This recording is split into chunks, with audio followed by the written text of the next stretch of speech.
Oh my gosh, she's got armpit hair! Kojima really went out of the way to model armpit hair. That's literally the first. That's what I thought. Man, he's how such does Kojima make somebody ugly? Add armpit hair. He's such a stickler for detail. It's like even back then with these like early PS2 graphics. All right, now add armpit hair. You know what you're doing. Is that really necessary, Mr. Kojima-san? Yes. What a great lineup of trending topics, right? You got LA County, you got the Palisades fire going on because it's fire season. You got Monster Hunter and Squirrel Girl. Gee, I wonder why Squirrel Girl's trending. I wonder why Squirrel Girl's trending. Oh my goodness. Actually, you know what? Hold on. Let me do this off screen just in case, just to confirm. Wait, is it like invisible woman trending now? Yep, look at that. I'm so glad I'm doing this off screen. Oh my gosh. Literally fucking like the second result in trending is fucking porn art. Of course it is. Thank you, Marvel Rivals. You know, there's a fire happening in my state, but glad you're providing porn artists with material. So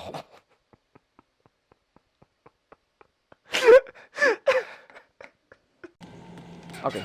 Open sesame. Oh my gosh. Look at his cheeks. What is it with Kojima and making all his protagonists have big cheeks? Oh my gosh. Oh, what's happening with this guy? I'm gonna say Yuta's the fodder. Not just because of his like Is visual... he young enough? He seems like he looks like the youngest of the bunch. He looks like the youngest of the bunch. He's like the way they treat him and how he acts. He seems like the youngest of the bunch here, and just like the way he reacted when he saw the picture of Haruka, it's like oh. So like, and plus like we don't know much about Yuta at the moment. Like Nagumo's got all the personality that like you know like, right off the bat, so like you love him, like oh he's great. He starts off as you know kind of like knockoff Kuze, but then he ends up being his own guy, and now he's kind of being like Riki all over again. And I'm scared for his life. And I don't like that. I think so. I'm guessing it's Nagumo. This guy here, on the far left. No, unlikely. And oh, also, you know what? Also, this Yuta. Not only does he look young enough, he looks the most, you know, like pretty face of the bunch. He looks like the most pretty face of the bunch. So, I'm gonna say Yuta's the dad. Oh, hello. You're a cute Mita. That's a cute devil Mita. Oh my god. Oh my gosh! It's Doom! Whoa! Bro! They got fucking Doom in this game! Yo! Oh my gosh! It's fucking Doom. Hell yeah. But shit, damn it, it's a semi-automatic gun though. Wait. Oh, but there's no glory kills though. Hold on.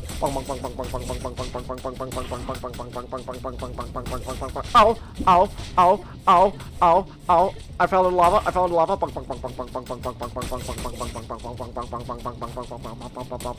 There we go. Bro. Can your Mita run Doom? Oh my gosh, fat bits. Fatty fat cakes! Stay still! Fatty fat cakes, stay still! Ooh! Take your fucking Ozempic, you bastard! Oh my gosh. Okay, no arms. Where is he? You stop taking Lizzo! Thunder! Okay, let your baby go away. Thunder! You know, if you want, I could do the scream. I could do the scream voice. Oh, I was supposed to get off. Now it's God in the middle of a railroad track. Thunder.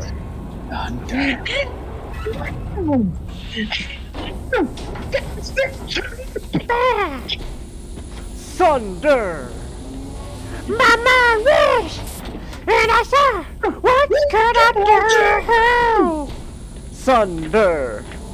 Thunder!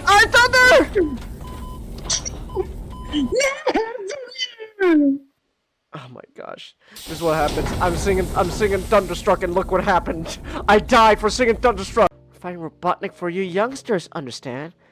Mm-hmm. Good. Well, have fun. Sonic, I have an important meeting soon. Play nice and be home before dark. Bitch. The fuck you say to me? Nothing. That's right. You know what? No dinner for you. Great. I'm Nick. The way we're just saying coming about all this, I firmly believe this would be a real thing that would happen now. Tails sees food on table. Dinner twice a week? Oh my gosh! What week? He gets capped. Sonic, help! The guinea pig captured! The guinea pig tricked me! Oh, the guinea pig tricked me! Oh! Please! Please! Oh my gosh, I hate this so much. Oh, I'm gonna fucking kill myself. No shit, Nick, there's a lot. No shit, there's a lot. No fucking shit, there's a lot, Nick. Look at this shit. Look at this shit. Oh! Oh! Oh! Oh! Oh!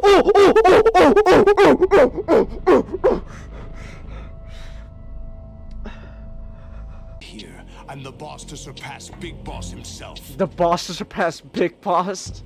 Solid Snake. Solid Snake! No, that is not Solid Snake. Hey, he said the line! He said the thing! Yeah, he said the thing! That's not Solid Snake! I clapped! I clapped! Yes! Oh my gosh, you fucking... Whoa! Where did I get the extra points? Where did that come from? Where did that come from? So it is technically bullshit because the Tigers need to win no matter what. Like the Thunders need to win no matter what. What? Like, even if you are good at the game, you need to get your ass kicked before. Are you shitting? Wow. Yeah, because like they have to show you like, man, you suck. Like yeah, it's quite really just pretty. Oh man, you guys suck. That's not sucking. That's literally 1 point away from winning. I know, but like here's gonna go. You guys suck. I need to go get better players. Huh? Wow. Okay. Oh. That's a lot.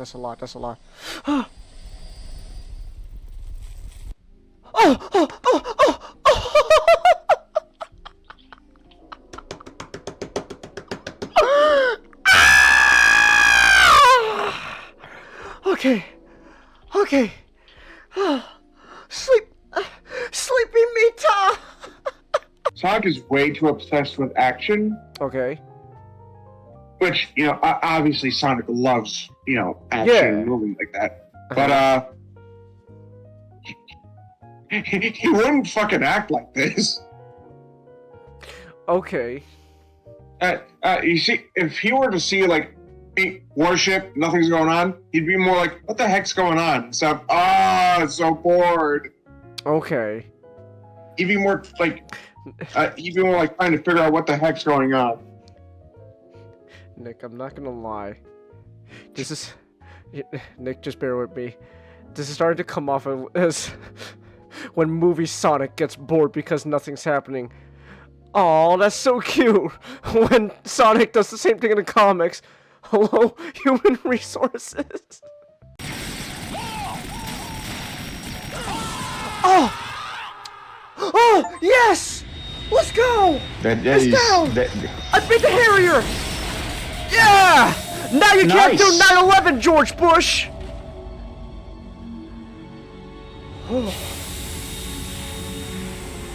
You haven't seen the last of George Bush. punish George Bush. Yeah, but now he can't do 9/11, so. Wait, no, but this takes place in 2005, so he already did 9/11. Oh, Okay. oh, oh, oh, oh, oh. Oh! Okay. No. No, I don't want to go yet.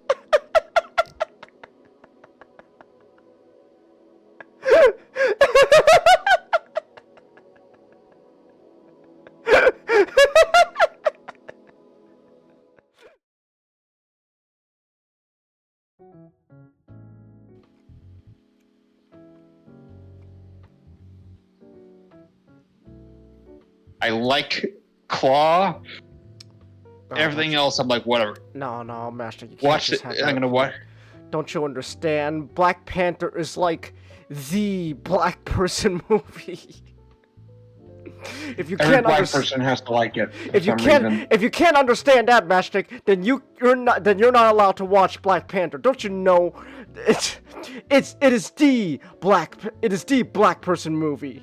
It's like, hold on, Yeah. wait, Chelsea, Ray, you guys are in the chat. Ray, you guys can attest to this. You guys are black. That means you must like Black Panther, right? Are you kidding me? Remember, Ray's a cyborg, so he has to represent his cyborgs in DC. Oh, true. That's true. Jenkins and Nick get it. Exactly, Ray. Yeah. So. Anyway, I have a haul. Oh, you do? Okay, hold on, real quick. Yeah. Real quick. How do we sound? Ray, Chelsea, I see you guys in chat. How do we sound? You love reading Rainbow, Chelsea? Okay. All right then. Anyway, how do we sound? We sound good. Are we sounding all right? You thought Tyler Perry was a black Well, he is a black guy, and he is in movies with black people. So. You know he owns a replica of the White House. Does he? I don't know. Yeah, it's in Georgia. Oh. We all good, Ray? Alright. Hold on, real quick, Nick. Let me look this up. Tyler Perry White House. He leases it out for whatever people need movies with the White House. Really? That's amazing. Yeah. Oh my gosh. TylerPerryStudios.com. The White House. That's amazing. Oh. That's great. Shit. Oh. That's beautiful. All right, Nick. What do we got? First things first. Okay. Hey, Bumblebee. Yeah, G1 Bumblebee. But that's not his original head. Where's the visor? No. No. So I think it's either from Master left. He'll be back. I believe in the re-releases, you know, the current re-releases, they probably gave him his newer head, or Encore. Oh, true. Encore definitely gave him his Hold on. his famous head. Yeah, you might be you're onto something there. All right. Oh, Venom with Gwen. Yeah. Or Gwenum. All right. What is that? Oh, wait. What? Wait, who's selling Pretenders? This is Super 7. Oh, Super 7. The guys who made the Megatron and Croctimus Prime. Oh, so they're doing Pretenders. Craptimus Prime? Yeah. Huh? Craptimus Prime? No, Croctimus Prime. Like a crocodile. Croc. That's it. I wouldn't be surprised if that was in episode G1. I have turned your body into a pile of poop, I'm Optimus sorry. Prime. I'm sorry. The first thing I thought it was a crocodile, but I imagined a transforming croc shoe. I had to get bludgeon. Hmm. Alright. This last one. Okay. I hope it gets the reaction. Hold on. Okay. What? Gremlins. Okay. You got the fucking stripper gremlin. As you call it. Gremlin. What? Why? Got the reaction I wanted. Yes. Okay. Are you happy with your hooker gremlin now, Nick? I guess I got the reaction I wanted. Now you just have to realize, oh shit, I own this now. Okay. Nick's I like imagine like showing gremlins. that to a girlfriend. You're gonna show that to your. I'm so. Here's my most prized possession. The hooker gremlin. Hey girl, you want to check out my hooker gremlin? I want to Jokes on find. you. The girl's actually into that shit. I get a girl who's who likes the Gremlins movies. Mm.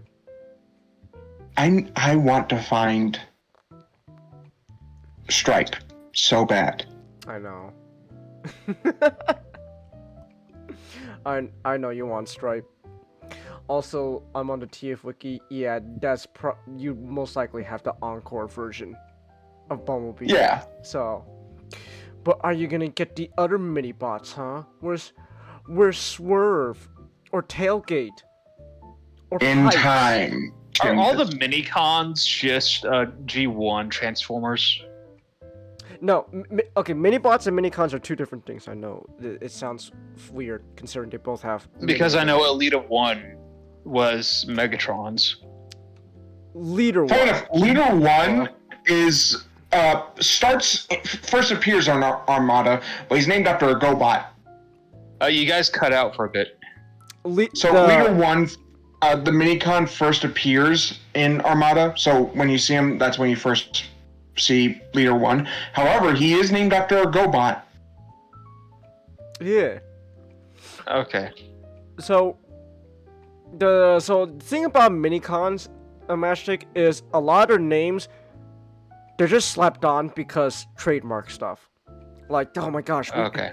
we got to keep someone else from having the rights to the name. I don't know. What's a famous Transformer? Bumblebee. Well, actually, no, they lost Bumblebee at that time, so. Yeah, which is a good point. They had to, so they don't repeat that mistake. Yeah, but like, let's say like Cliff Jumper, right? Like, oh my gosh, we gotta make sure no one else has the rights to the name Cliff Jumper. Here, this random little robot that's partnered with, I don't know, let's say, Cheetor. yeah, Cheetor. That's Cliff Jumper. That's how we keep it right. Because a lot of these guys, like aside from Optimus, Megatron and Starscream are like, who are you people? And I'm so for the main Transformers. So I'm assuming these are all new guys created for Armada or like recently. And You I get some assume, new guys, but you get some older guys. Okay. like it's like Like half. Swindle, Starscream's Swindle, he's based off named after a G1 character. Yeah, it's like half of it's like half and half. Half of it's gonna be like original, and half of it's just gonna be names from G1 slapped on. Like, No, I mean not just. I mean just like the Transformers in general, like Red Alert and like oh, yeah, but Red Alert is like the only one that I can name off the top of my head right now. oh no, most of them have just G1 names, but they're very different. Like, Column A, Column B. yeah, For someone who came out of but for someone who came out of like animated, I'm like, who are you people? I don't know any of you. You're not my Transformer. Where's Bulkhead? Where's Ratchet? Actually, I don't think Bulkhead even existed yet. Not the character, like the Really? name Bulkhead. I think the earliest, if I remember right, Energon. yeah, Energon. Yeah, Bulkhead was started off like the first Bulkhead was an Energon. He wasn't even, the Bulkhead Master. He was like some helicopter dude. So, yeah. Okay. Yeah, so it's just a thing with a lot of the Unicron trilogy. A lot of those names you're gonna see are just like, some of it's like original stuff. Some of it's just gonna be like G1 names just slapped on. Like how like there's a guy named Wheeljack who clearly looks like Sideswipe, but Sideswipe's a completely different dude in Armada. Fine enough. Him looking like Sideswipe, complete accident. Yeah. Which is funny. So. Because he looks just like him. It is. Also, I think also, if I remember right, the reason why Wheeljack was even like a Decepticon in the first place was because Aaron Archer just looked at the name Wheeljack and thought, that sounds like an evil name. Jack sounds like an Autobot to me. He is an Autobot in G1, but Aaron Archer's like, I don't know, like Wheeljack, like stealing a person's car. That sounds evil.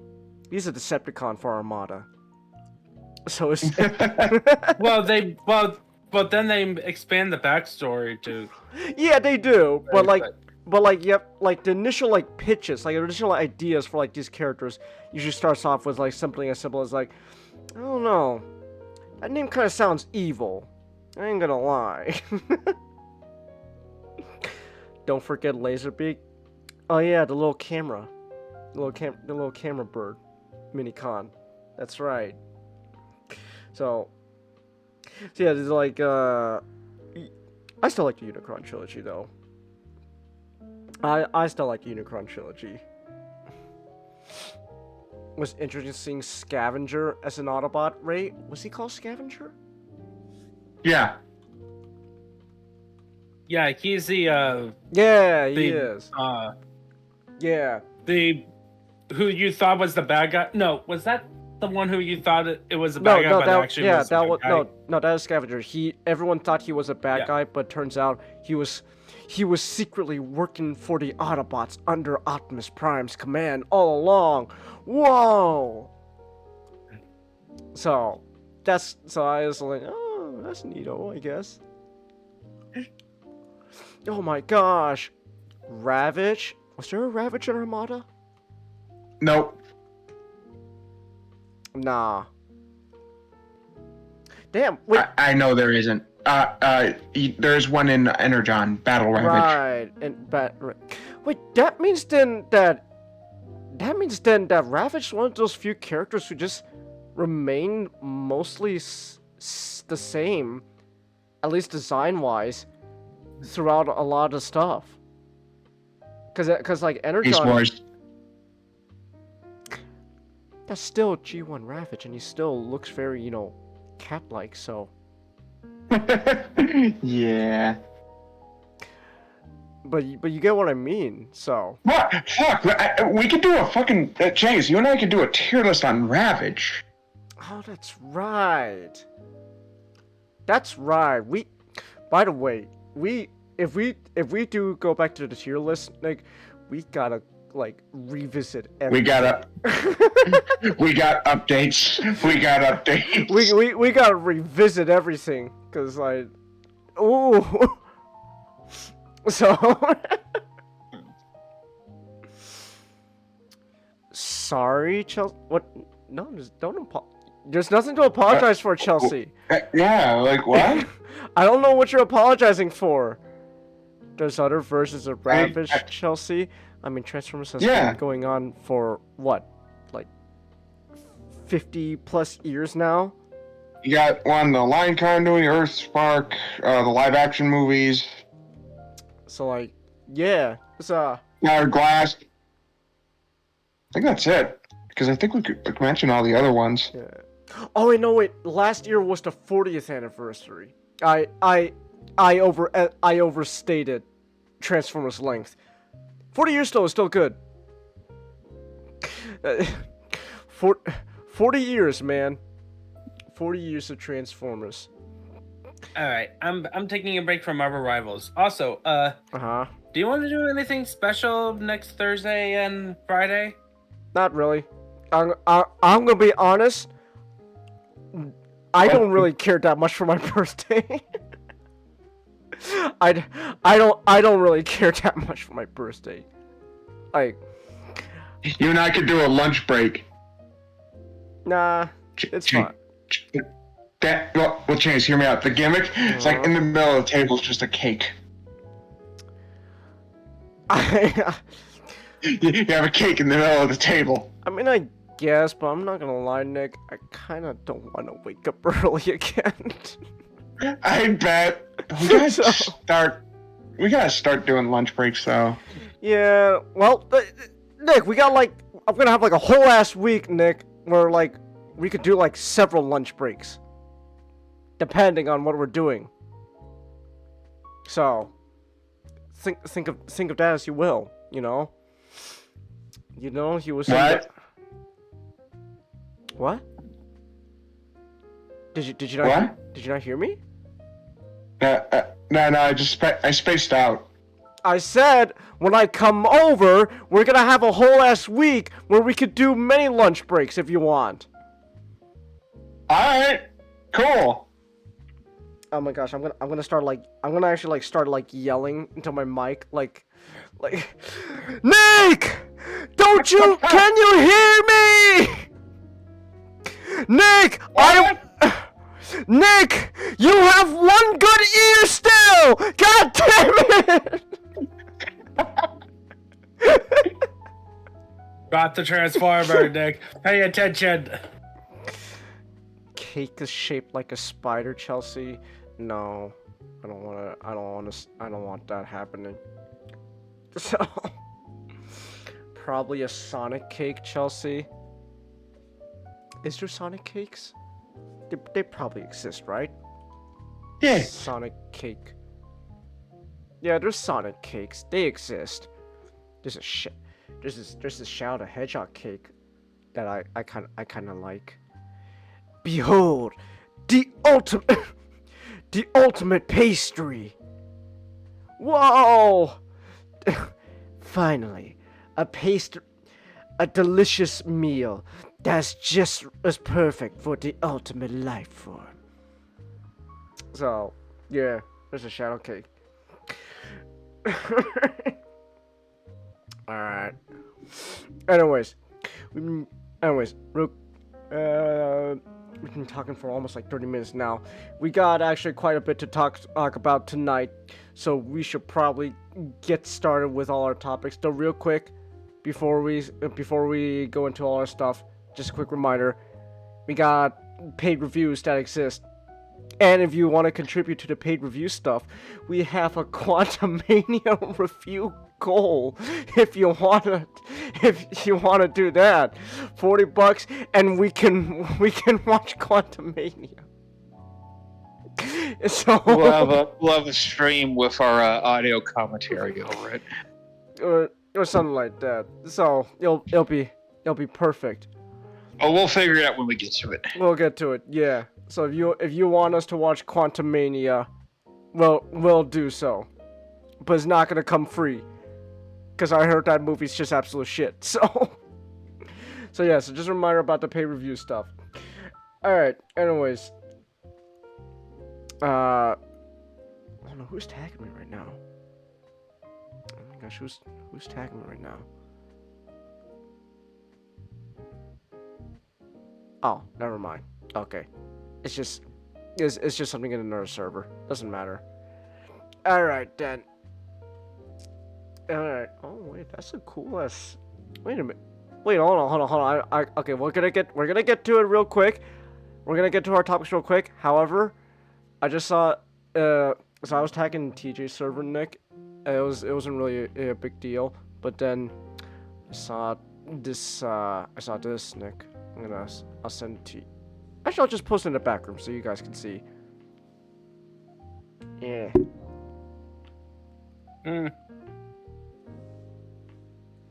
Psycho? Yeah, Psykill. Hmm. Yeah. GoBots need more love, Nick. They do. GoBots need love. I love GoBots.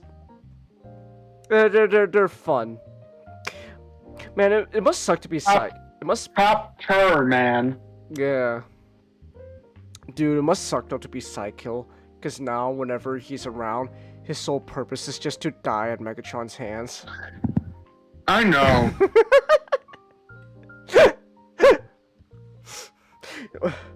Hooray! We got Psykill! Alright, Psykill, you're gonna be in the new Transformers comic. Alright! That's cool. What do I get to do? You're gonna die. Well, you always do. Oh. That's right. You're gonna die, Psykill. Deal with it. Oh. Okay. So that's fun. Alright. Anyways, we should probably jump into a lot of topics and stuff for tonight because we got quite a bit to talk about. So yeah.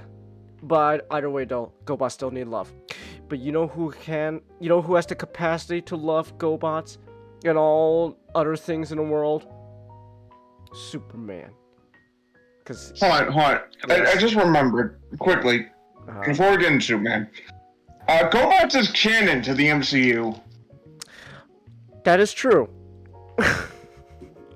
Who likes GoBots in the MCU? Tell me, Nick. No, like No, GoBots. it's not that. Drax's father, I think, was killed by a GoBot. No, it's his cousin. It was his cousin. So, Mashnik, if you watch the Guardians of the Galaxy holiday special, there's literally a whole thing where someone's like, or like Drax and Mantis go to like a convention, and someone's dressed as Psykill from GoBots, and Drax tries to kill him, and it's like, I'm sorry, GoBots killed his cousin.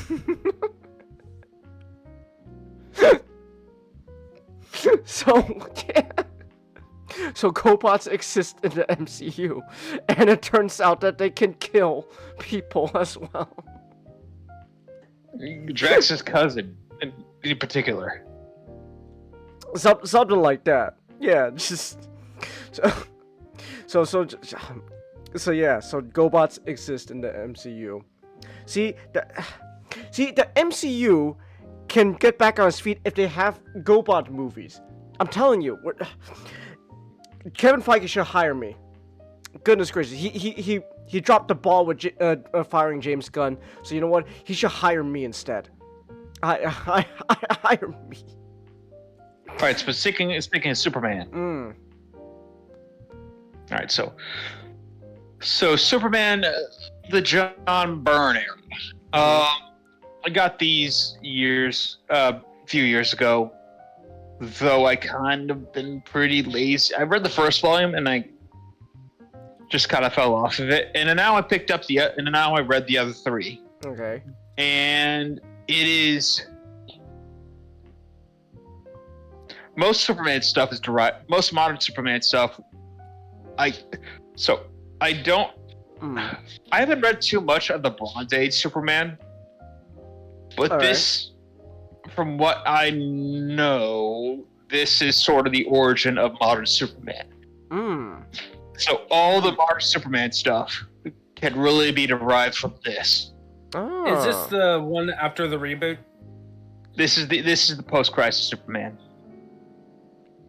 All right. So. Okay. Yeah, he did Man of Steel, then he did this, right? Yeah, Man of Steel was sort of the opening. Segment, which was the revamped backstory.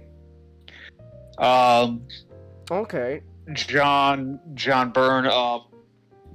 It's kind of hard to talk about because it's very much like what you said about Titans: The Judas Contract, where I'm learning about where the where the sort of Ah. like the animated series came from, and like all that sort of stuff. Mm-hmm. Like, because this is just classic Superman. Mm. Like Wait, can I very much. can I ask? So like Yeah. if this is like, you know, we're all like the stuff about Superman we know about now. What was like including like his backstory? Like what was this like? What was it like before? Yeah, that's the So thing. his This would be original- so much. So his original backstory back in like the Golden Age before Uh huh. Superman has multiple ones. So like Golden Age Superman is like he's an alien from another planet. He got adopted, like directly, like he was picked up in the field and was taken to an orphanage and Oh. and the old Kens adopted him there. Really, it's I had like a 75th. I just perused a bit. Mm. It's That's really the thing for me. a bunch Sorry, of but that's the thing. misadventure. Sorry. Continue. It's like just a bunch of misadventures. There's not, as far as I know, probably in like the 70s and 80s, Uh-huh. they get more solidified with storylines, but it's not.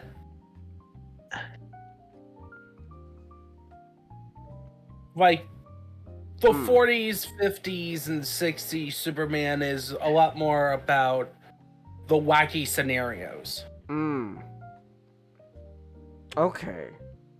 Like, there was one. Oh, sorry. yeah, but like the big thing for me is that my a really big blank spot for my knowledge of sort of my vague osmosis of Superman knowledge Mm-hmm. is the Bronze Age. I don't know. I don't really know anything about the Bronze Age Superman. Mm. But you're saying Ninjato? Yeah, like there was one scenario where Lois Lane turned black.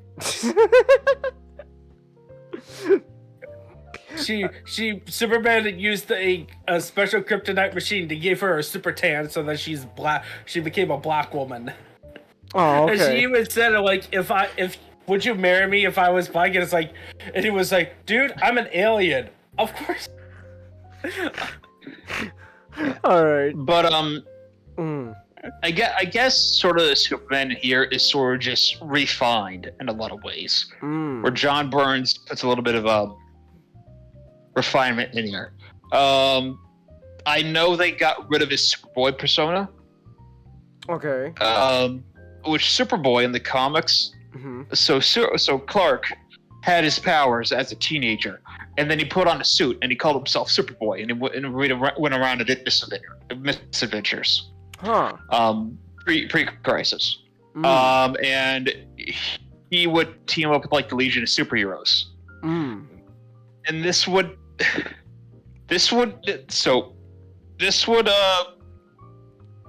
John Burns' way of reconciling this Uh-huh. was a pretty good arc in a vacuum, Mm. where Superboy. Mm. Well, in a vacuum, it was a good arc, but outside of it, it just made things really convoluted. All right. Where Superboy, well, because all right, so the Legion of Superheroes and their backstory, they had to have team up with Mm-hmm. Superboy, Okay. because they have so much of their history based on that. Mm. But you can't do that with this Superman, because with this post-crisis Superman, Mm. he's never been Superboy. He became Superman as an adult. Huh. So what if I have one of the supervillains of the Legion called the Time Trapper Mm-hmm.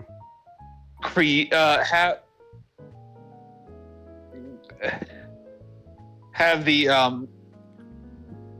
idea is that the Superboy from pre-crisis survived, but in actuality,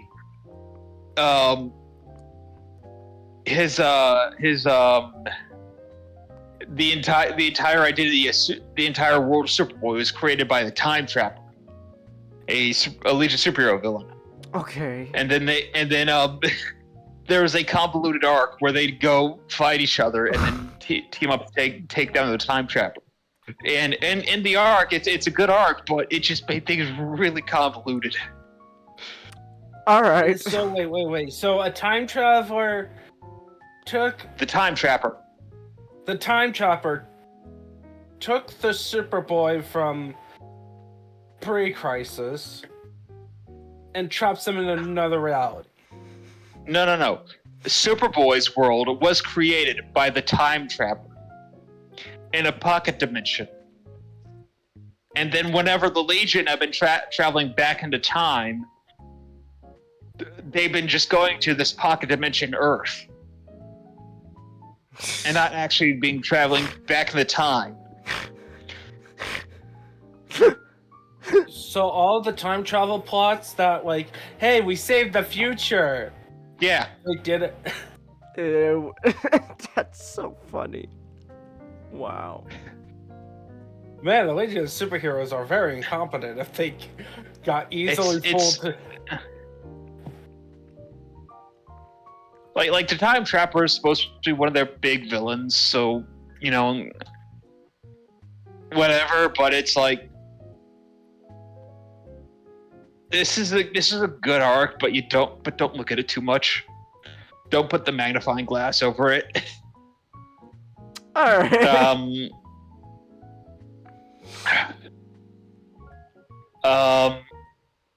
But sort of the first volume is sort of like the classic Superman stuff. He becomes Superman, saves Lois, Krypton fall, basically the classic Superman stuff. Lex Luthor loses his hair. He loses his balding. hair this time. He gets bald. He gets bald. He was a redhead, so Bald. Why did went he? bald. Was there a reason for Superman? Like Superman, did he lose his hair and No. do Superman? No, he just went bald. Aww, Male pattern baldness. That would have been funny. It was. You got Metallo, Bizarro, a few team ups with Phantom Stranger and eventually Etrigan, the Demon, and Batman. But I'm kind of disappointed because they keep a lot of Superman's major rogues, aside from Lex Luthor,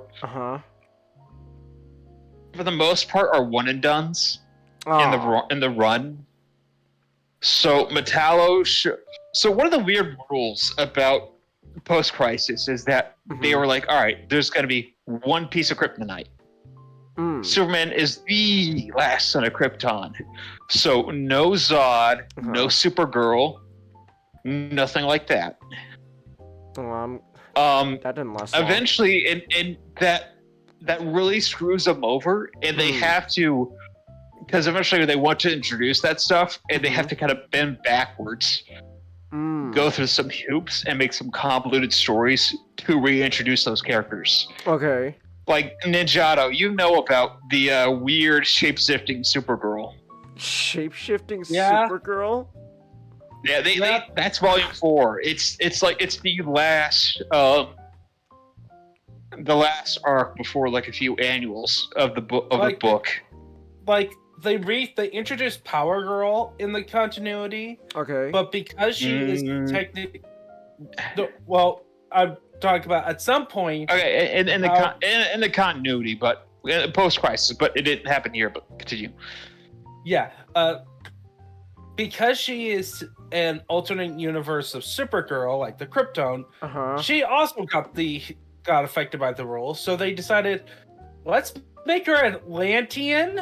But then they kept on retconning her origin, and they kept on getting weirder and weirder. Okay. So she said Atlantean now. All right. Like that rule that Superman had to be the last son of Krypton just really screwed the writers over and the characters. Like, I like Superman, but you gotta bend the rules. Hmm. But I Yeah, mean, I it's get like- it. You don't want like a million. You don't want like a million Kryptonians surviving. Uh-huh. You're saying, Ninja? You tried to say Yeah. something? I was saying it's like having a Transformers film or a Transformers series but the rule is that Cybertron, the Align continuity, right? Where Okay. Cybertron is dead, Yeah. and also there's only like a handful of Autobots and Decepticons Mm-hmm. left. Like if Transformers Prime was like all the rules, where you only have so many Autobots, but a lot of Decepticons, it's like, ooh, you gotta screw yourself in the corner. Mm. Okay. Yeah, and they also did that with like the one piece of kryptonite. Mm. Because because they killed off Metallo Uh-huh. in the right after he showed up, so that Luthor could have the piece of kryptonite. Okay. And eventually they brought back Metallo in the fourth volume. Okay.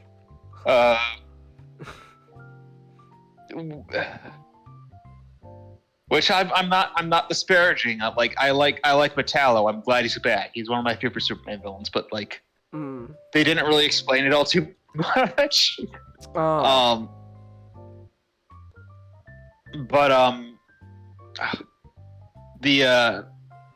Where was I? Mm. Like the second volume, you had like the Legion of Superhero arc, which it's very fun, but Uh-huh. you don't want to look at it too much. Oh, okay. You also have a whole bunch. Like they really like the crossovers in this. You have a bunch of Green Lantern, Hawkman, Batman. You said there was a Wonder Woman one, right? Yeah, and you guys read it though, right? We Look, read in the aftermath, not the actual crossover. Okay. Well, Right, that one they teamed up Genghis and and fought Nick, remember- Darkseid and Olympus. Yeah, remember that part Uh-huh. in the run where it's like, oh yeah, Olympus got attacked, but we didn't read the actual story. Yeah, that was a crossover with Like Superman. it was jarring that they didn't even include a little box saying "Read Superman X through X." It just happened. All right. I think they were getting away with that. I think this is also where they first really start introducing Darkseid to the Superman lore, Okay. because in the first volume they start having Darkseid fight him every once in a while. Mm. All right. Mm-hmm. Like this, like a lot of this is just it is just classic Superman stories where it's like Mm. a classic sort of Superman story where Superman goes and fights a guys. Mm-hmm. He's Superman. Like he gets in trouble. Like a lot. It is.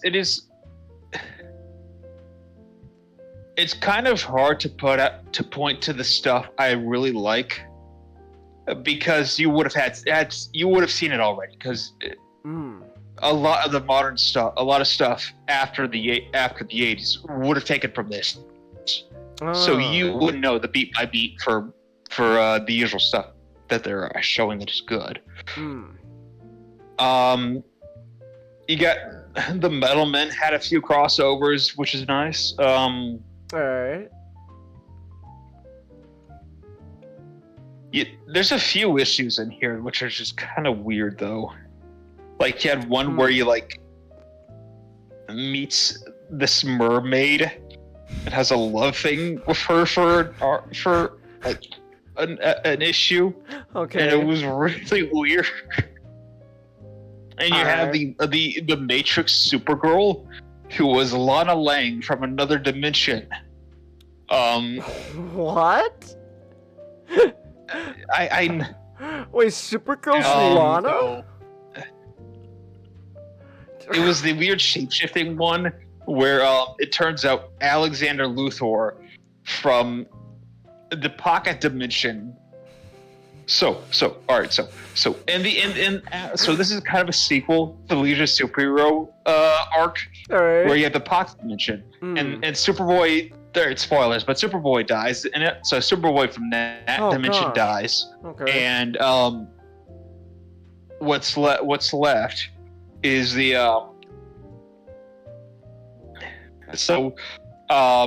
Alexander Luthor of that world, Mhm. who is a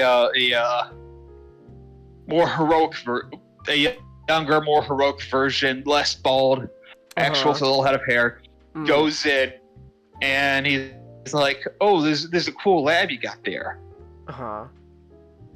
What's that whispering to me? Oh, hi, you're there's a guy talking to me from these electronics. His name is Zod." All right. He's like, "Okay, you're he does." So this Zod is telling me that he's a he's a refugee from the Krypton region. I'll just let him out, and oh no, they're taking over the planet now. So it's so this pocket dimension. It goes in the backstory is that there was a massive war between everybody else and Zod, and you know they did like the Viltrumite thing from Invincible, which just blew everything up. Oh, okay. And so Ultra mentioned Lex Luthor and who altered Lana Lang to be like Supergirl.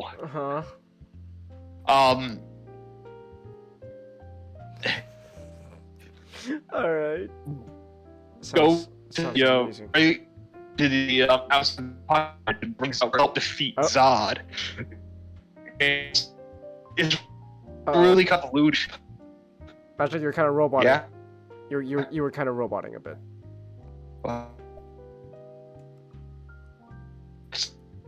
Sounds like you're roboting. Is it mine? No, you're roboting. I hear. Oh, it's Master. Okay. Okay. I just want to make sure whose end it is. So. It's who's roboting? Matchstick. Okay. Oh shoot. Well, I mean, a storm is happening outside, so Oh, okay. that might be what's the issue. Okay. So. A lot of thunder and lightning. All right. What was I say? Is there? So like, so this is basically like you look at it as like this is where a lot like there's some weird stuff, but then at the same time a lot like yeah. This is sort of but most everything is just what you would think of as regular Superman stuff, which is it just feels like more Superman to me, but it was probably very innovative for the time. So Lois is like this standard Lois from like the animated series and all this modern stuff was sort of like a bit of a hard ass, and Superman, he's not really a bumbling Clark Kent reporter. He's a bit more cool and suave. Well, maybe not suave, but cool. right. Superman's not like punching planets apart and like shooting little tiny Superman out of his hand. He's a bit more, like he's not nearly as powerful as that. Like it is really hard to compliment it. To talk about all the good stuff because you guys would already know a lot about it. Kind of. Okay. All right. Oh, go ahead. Like I would quite recommend it because it is very good, but it's a lot more. It's just more Superman. Like you just want some more good Superman stuff? It's right here. Okay. That's not necessarily bad. There wasn't any arcs that are like earth-shatteringly good, Hmm. but it is just you'll just get a lot of good Superman stuff here. Okay. Alright then. That doesn't sound too bad though. No, it was very good. Hmm. Alright. Alright. So you would still recommend Yeah, I'll give it a very. It's not. I wouldn't describe anything here as like great, but this is all very good. Most of it is very good. Okay. Alright then. Well, that sounds fine to me. I gotta ask, do you have like the actual like book Smash Stick? Yeah, You do? all physical hardbacks. Neat. That's cool, actually. There's 4 physical volumes of it, and I got all of them. Okay. Neato. I mean, it's also not just John Byrne. You got like Marv Wolfman and Jerry Ordway. Like there's several Superman titles. There's Superman, Adventures with Superman, The Adventures of Superman, and Action Comics. Okay. Though I think John Byrne is the sort of leader of the whole thing. Okay then. Alright. Neato. Well then. Hey. I like Superman, so sounds good in my book. Oh, Yeah. Like if you've seen like the animated series, like this would fit right in with the Superman the animated series. Okay. Like if you could adapt a lot of these stories word by word into like animate it with the animated series style, and it would just be another episode. Alright. Alright then. Oh, you gonna say something? No. Yeah, alright then. Alright. Oh, 1 second. I'm just scratching myself. I'm like a damn cat or an animal. Goodness. Alright. Well. But it's not. I really like it, but it's not like Wonder Woman, where it's like kind of like great. But it is very good. Okay then. I'm ready to. I'm kind of ready to go in and finish up Teen Titans so I can get to more Wonder Woman, because I'm really enjoying the George Perez one. As you should. Yeah, George Perez Wonder Woman was really good. So yeah, I guess then in that case, you know what else? At least I think it's really good, but then someone here might have a different opinion. Doom. Ooh. I like Doom Eternal. So, but yeah, we were talking a so bit Doom about Eternal. We were talking a bit about this Yeah. last night. As people probably know, Doom Eternal, sequel to 2016, the reboot. And to acclaim, like, people liked it. There's like a divide between 2016 and this one, who's like, which game is better?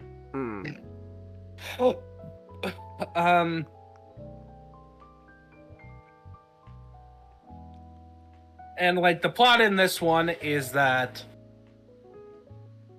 Earth is being attacked by the aliens after, like, previous game, Doomslayer is messing around in Mars. Right. Gets put in a coffin. Robot Hayden grabs the Crucible Sword and decides to take to Earth. Next game, Earth is attacked by demons. You are somehow awake in between and now are on the quest, and it's revealed that this is all in the work of a being of a race called the Makers, and Mhm. who are trying to harvest basically Earth for all the humans to get all their delicious souls to power their society. Right. Basically, we are the oil. We are the oil. Let's go. So, And mhm. sorry, what you were about to ask? No, I wasn't gonna ask anything. Continue. So I don't know how to like tackle this straight on. Trying to All right. like, I like the combat. The combat system is great. They Mhm. did so in changes to the previous one. You generally have less ammo, Yeah. but you make up for it by having easier chainsaw. Like, you have always an access to chainsaw Mhm. for most of the time.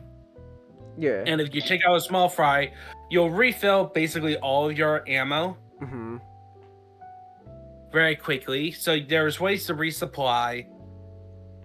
You get like grenades and all this attachments to your shoot to launch stuff, Mhm. which is cool.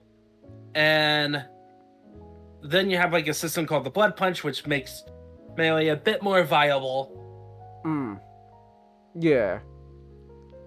It's really cool. Yeah.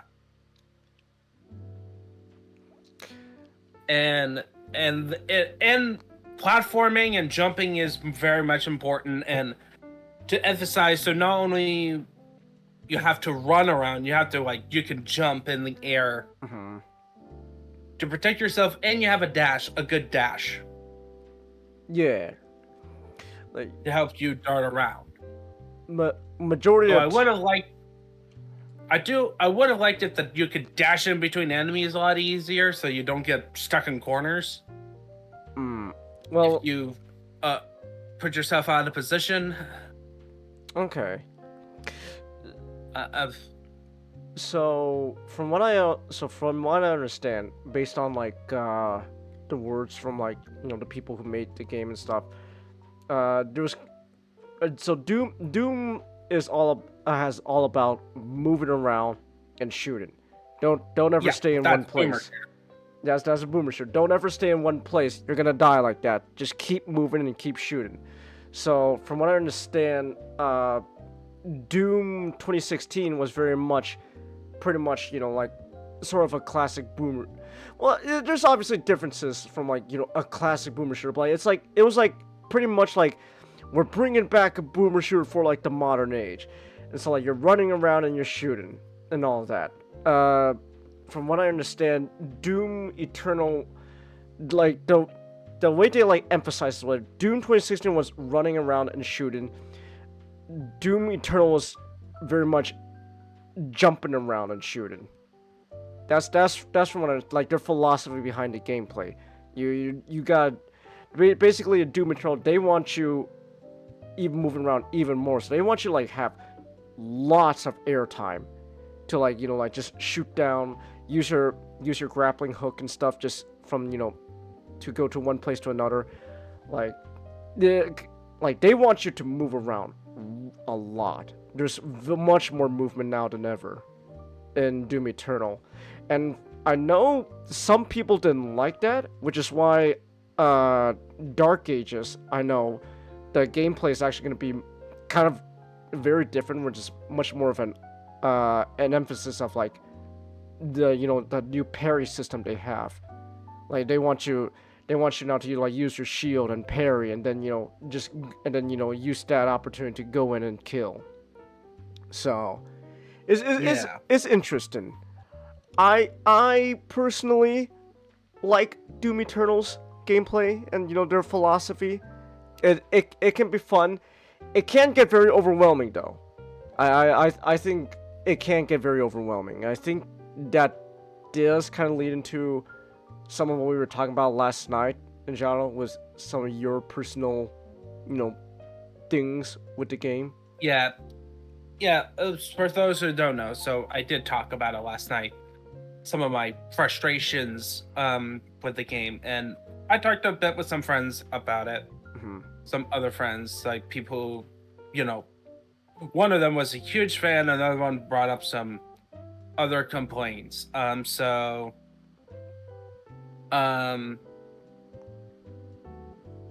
other thing, what my friend brought up, one of my friends brought up is the lack of, apparently some people don't, lack of experimentations with the weapons. It's like, Okay. I found the lack of experimentation with one enemy, Mm. the Marauder. Those freaking Marauders. All right. I think that the Marauders are fine as like boss characters that they Mhm. worth their own room, the way they set them up, but in terms of a regular enemy, yeah, there is no way of cheesing them. Okay. Like, you have to, in order to defeat, like, most of the other enemies, you don't have to engage with, oh, they brought up an energy shield, bring out your energy weapon to take out the shields. Like, you can do that, and it's easier, but you don't have to. You could just, like, use a chainsaw to cut them in half. Right. Cut those suckers in half, or you use, like, just fire bullets. Mm. Like, you waste the ammo to compensate not doing all the mechanics. The Marauders, no, you have to do it. You have to be in that specific range, otherwise they're just gonna shoot you and summon wolves, those freaking wolves. If you get too close, they're gonna pull out the shield and block it and then strike you down. You have to wait until they attack, use a shotgun, you get a limited window of actually doing some damage, doing some point damage, and you have to do it over again, and hopefully you're not in a room where there's other enemies there that's gonna take more than like one shotgun blast. Okay. So like, in terms of like, and the thing is, it's just the Marauder that acts that way. Like, even the Doomslayers, where like you can compensate, like you can blood punch. You could potentially blood punch them out of their like rocket pad with a good blood punch. So it's like that's fine. And then like, but the Marauder is the only one that has like such a specific way of there's no cheesing it. And it's like, yeah, it's good, compelling if you want to find it, like, to kind of test your skills on your dodging and positioning on that. But the amount of time combat by the time they show up more commonly as enemy type, it's like, no, I just want to move forward. I have played this game. We had a little segment where it's a boss fight. It was treated like a boss fight. They had like a huge health bar and everything. So, like, no, I don't want to deal with a Marauder. So from in my opinion, this kind of comes down to just one thing. It's kind of my gripe with Eternal, which is things can get very overwhelming really quick if you don't know what you're doing. So. And to be fair, even when you know what you're doing, I was gonna say, to be fair, even then there are moments. So there are legit moments where I think things can get overwhelming because things just kind of be a little bit too prolonged. So there's especially on the it's the Maker's Homeworld stuff, especially all the stuff on the Maker's Homeworld, which gets even more kind of bloated in Ancient Gods, is they really like just throwing all the stuff as the game progresses. Like, there's a point like, okay, we think like at this point of the game you're good enough. So we're just gonna throw everything at you, wave after wave, and it's fine. But then sometimes it kind of feels like you're just taking, you're stuck. You're taking like like what feels like 10 minutes out of your time, just stuck on like like one little arena of the area, having to deal with all the demons. Like okay, it's finally over. Oh great, there's a marauder now. Okay, I'll take care of them. That's fine. Oh, great! The Alright. Archivile is there, and Okay. it's like, oh, he's It's like, summoning and empowering. All right, we should be good now.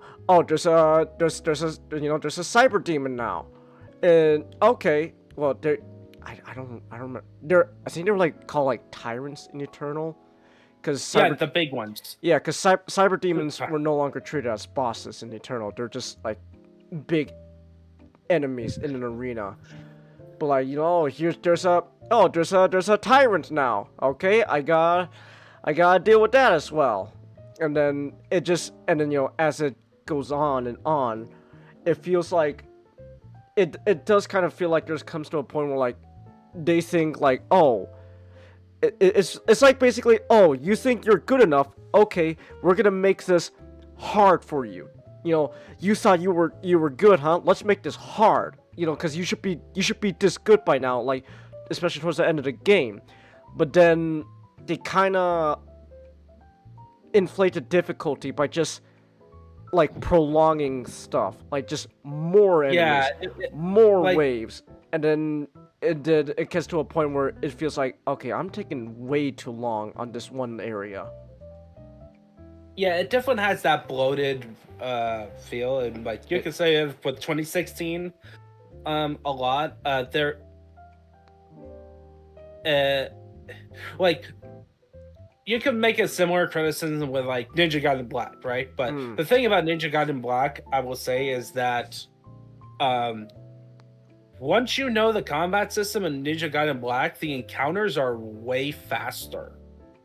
Because the way the game is balanced out is that you have max killing potential. Once you know certain moves, like the Izuna drop, one of the easy combos you can learn once you learn it's a 4-hit combo.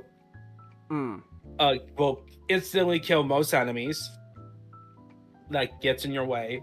Flying Swallow takes out a lot of the smaller grunt guys, but and like stuff that you would already learn by the point, and so like them throwing in, and plus most of the time they're gonna throw in the fodder enemies. They're not. This game throws in more of the big guys.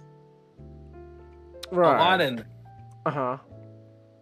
and that's part of the problem. Like they're gonna throw in the fodder enemies, but then they're gonna throw in big guys. So you can potentially in like one encounter, and like this game encourages you to either get good or another bloated feeling is the exploring aspect, right? I like exploring.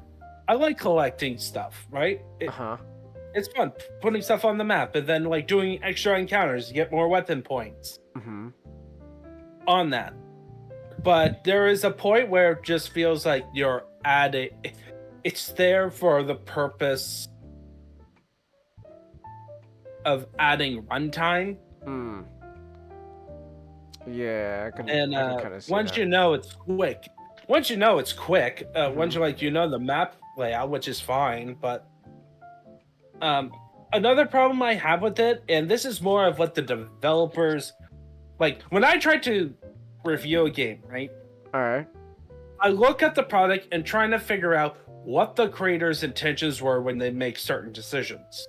All right, and then I have to judge about that and the story aspect, right? Like Doom 2016, most of the story is going to be told straight to you what your main plot points. It's purposely kept simple, and it's purposely kept between you and Samuel Hayden, and then the actions you take. in this one, we not only get like the Doomslayer's actions, it's like, but we also get moments of like, here are some lore bits. Like, here is like feeling some conclusions to previous storylines that you aren't privy to unless you either read the lore that is given out by candy in this game and in the previous game, or most likely you're playing the Dark Ages. Like, I'm pretty sure that's going to be one of the things there's going to do with the Dark Ages is try to tie in those lore elements that was introduced in Eternal, like, explain and then put in there. I do like how it's just an escalating ridiculousness of like this dumb guy. Yeah, I do find that kind of fun, actually. It's like, whoa. It is definitely that fun aspect. So if you, where it's like, oh, he's not just like, forget it, he's just killing a whole bunch of demons in Mars, or the biggest guy was like a spider mech. In this one, you destroyed heaven. You destroyed heaven. Well, it's not really heaven, but like, you destroyed. You kind of pretty much destroyed heaven. And then like Dark Ages, like you're just basically just going all out in hell, pretty much. It's fun. When it comes to like the story stuff in Doom Eternal, I feel like I feel like what they're doing is kinda on purpose. Like, oh, like that feeling of like, what are they talking about? What do you mean? Like concluding stuff like based on I think that's the point. Cause then like you're like, oh, I don't really get why, this guy was talking all that smack about Doom guy, and then like in like your second playthrough or something, you go searching out for the lore. It's like, oh, that's why. And I think also like, yeah, like some of it does kind of, I think probably is gonna be leading into Dark Ages and stuff. So I think it's really just something they did on purpose, like that feeling of. I think I think that's just me though. I could be wrong because I don't know what their actual intent was, but I feel like that feeling of a bit of confusion is on purpose. Like, what is going on? What did he mean? And then you go back, you read the lore, you find all the lore stuff hidden around on the levels, and like, oh. So I get that. I can understand that way of thinking, but I don't think that's just a good way of telling the story that you want to tell, because like there's like multiple there's like some layers to this story. I'm not saying like it's a very deep story, but there's clearly like some layers and like some like supposed powerful moments. Like you killed the third priest, and then it's really just because some games story is not necessarily Oh, I completely agree with that. I completely agree with that, but okay, here I'm gonna whip out this bad boy for example. So sorry, Master, but like from software games, right? Like a lot of times, like you complain. Well, okay, I'm not gonna say complain, but like I know your opinions on like story styles and from software games, but that's just because a lot of times in those games, story is more just something where in their mind, it's like if you want a story, you go out and find it. Otherwise, you can just just go right through and just kill everyone without caring about the story. Like it's like, oh, okay, yeah. Like, oh, why is this boss saying like I'm all this and this? And you can either go like, okay, I guess I'll go back, find the lore and stuff, or just, I don't care, I'm gonna kill you. So it's so it's just that kind of mentality where it's like story. Well, it's a bad mentality. It's a straight up bad like you're basically just saying like. I don't necessarily think it's a bad mentality. It's just... Oh, yes. It's like this... Like, at least with From Software, they got some other stuff going on Okay. And plus there's like the point is usually with From Software, you're a lone guy in a world, and most of the time in a desolated world.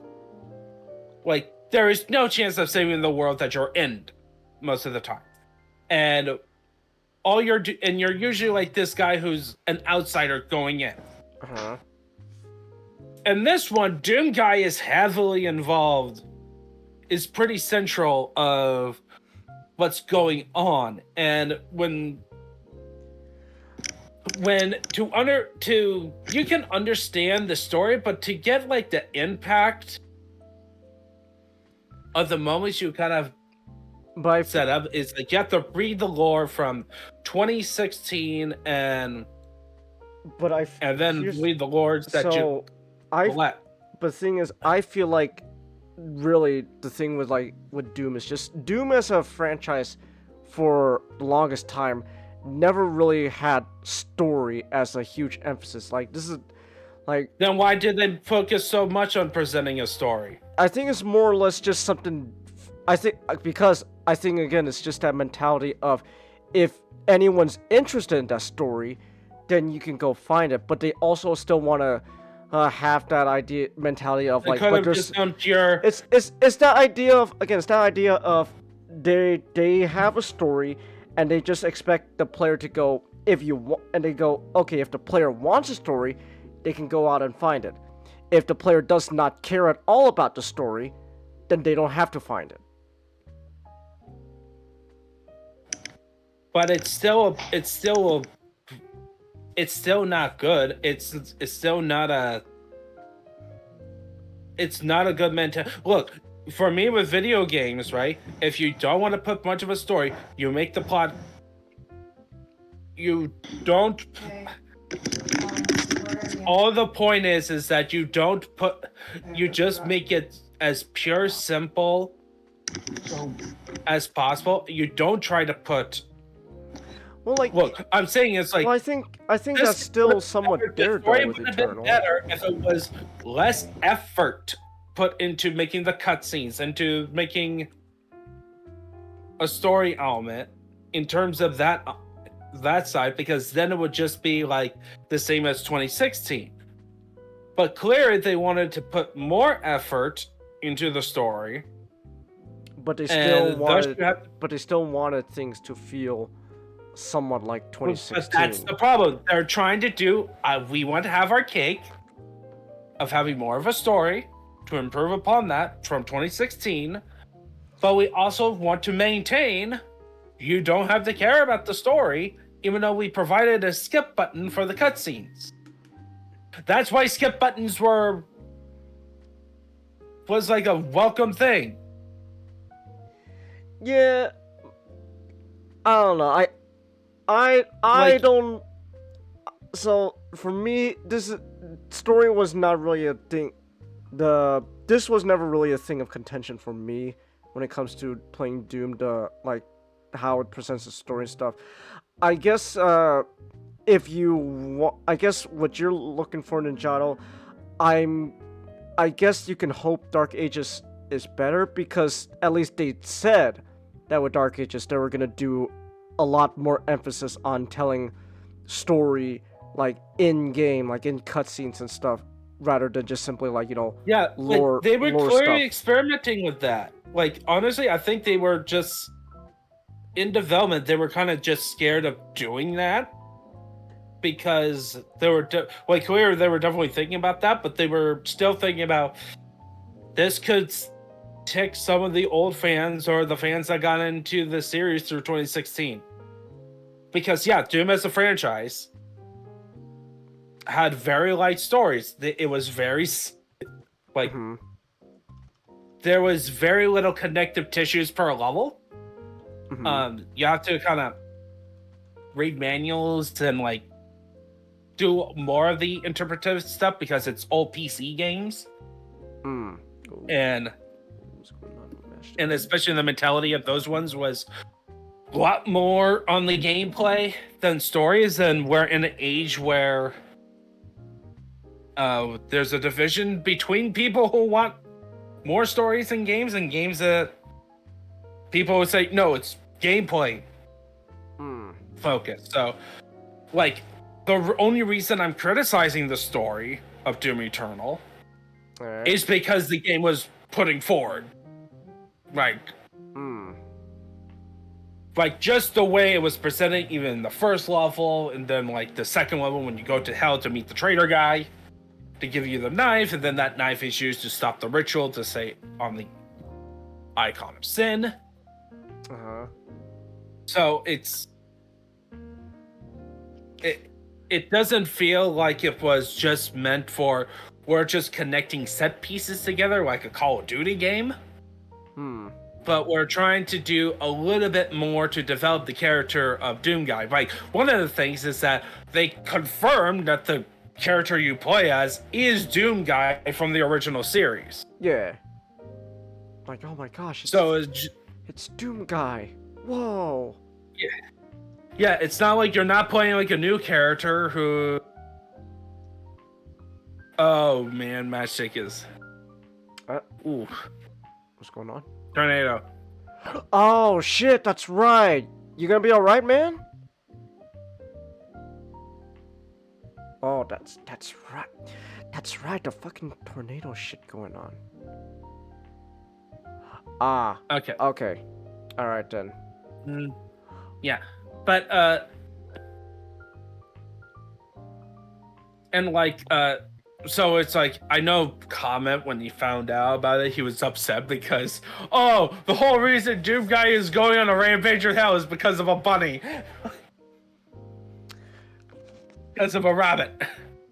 Well, it's like, it's a fun little thing. Yeah. Like, that's the idea of like, the old school Doom is a lot, is very different. It is to focus a lot more on fun and goofiness, and this one is like, yeah, there's a lot of goofiness on it, but there are also some serious stuff, like especially with like the level design and like the environments, which are way better than Doom 2016, because Doom 2016 you only got hell and Mars.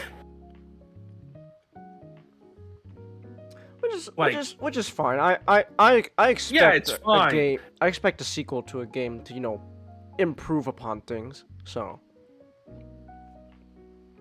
yeah, like a lot of my here's the thing: the core of the game itself is great. I would put it in the greats, right?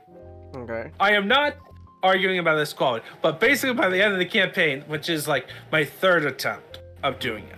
First attempt was back when it was first comes out, and then Cider destroyed my PC on that one. And then I tried to do it multiple times, then just get bored of it and move on. And then this is the third time, and it's like, okay, I am so sick of Doom Eternal, and I don't really want to do Ancient Gods. I'll just say this: if some of your complaints about Doom Eternal, especially gameplay wise, yeah, they do kind of get more exasperated in Ancient Gods. Ancient Gods, especially Ancient Gods Part 1, those levels can feel like eternity. Like, it's just because how... Okay, it's so funny because a friend of mine, one of my friends who's really into Doom Eternal, says that Ancient Gods had the most fun I had in a Doom game. So here's the thing: when it comes to the Ancient Gods for Doom Eternal, really it just comes down to, are you willing to like basically, it's basically just more Doom.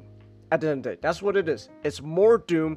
You want to play more Doom, have more Doom. In fact, we're gonna expand upon so much more Doom. Now, the level's even longer. There's even more enemies, more stuff, more.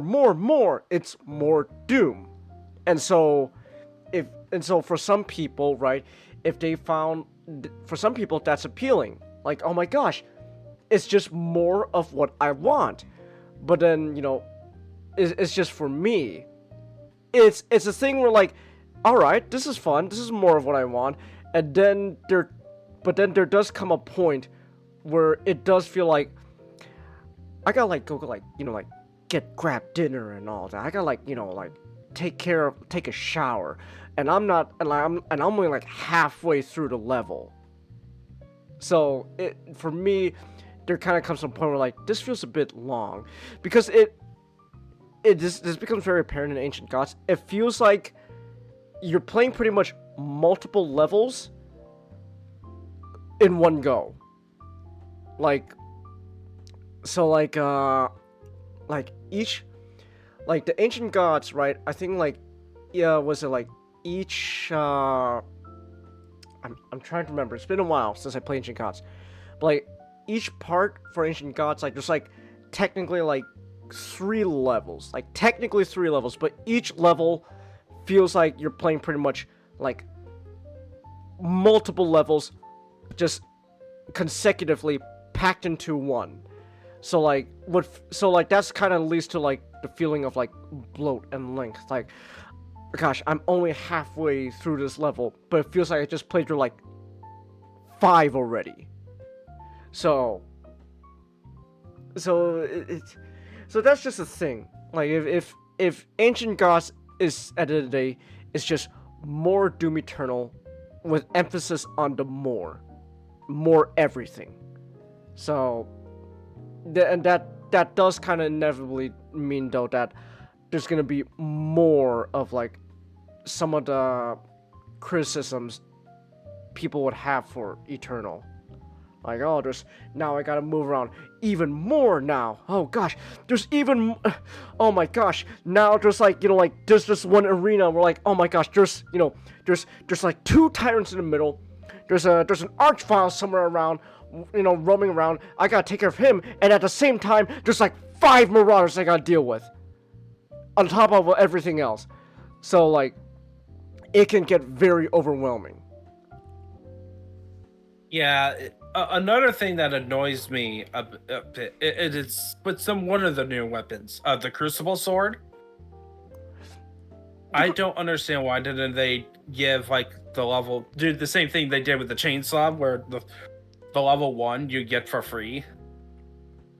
I don't know. I think at the end of the day, it's just the Crucible Sword acts more like how the chainsaw acted in Doom 2016, in a sense that it's a limited resource, but when you can use it, it's very good.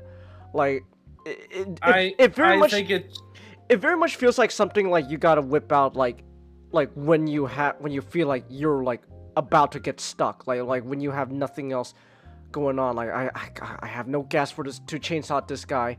I'm running low on ammo. I'm cornered.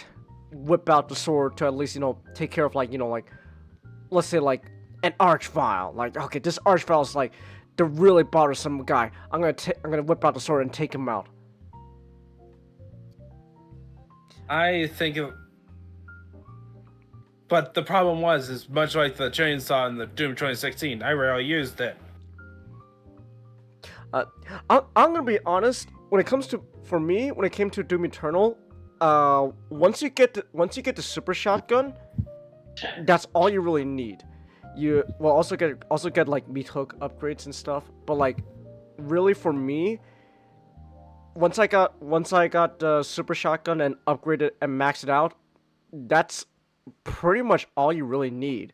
The meat hook especially is super useful when it comes to mobility, so you can just zip around from zip around, bam, shoot, zip around, bam, shoot, and then plus there's that ability you can acquire where like when you're grappling around, you can like slow down time, and that's very useful. So like you can't. So like if I'm gonna be honest, I feel like I had to use more weapons in Doom 2016 than Eternal. For me, Eternal felt like I really just need the super shotgun and the chainsaw, and that's kind of it. And then once in a while, I'll whip out the sword.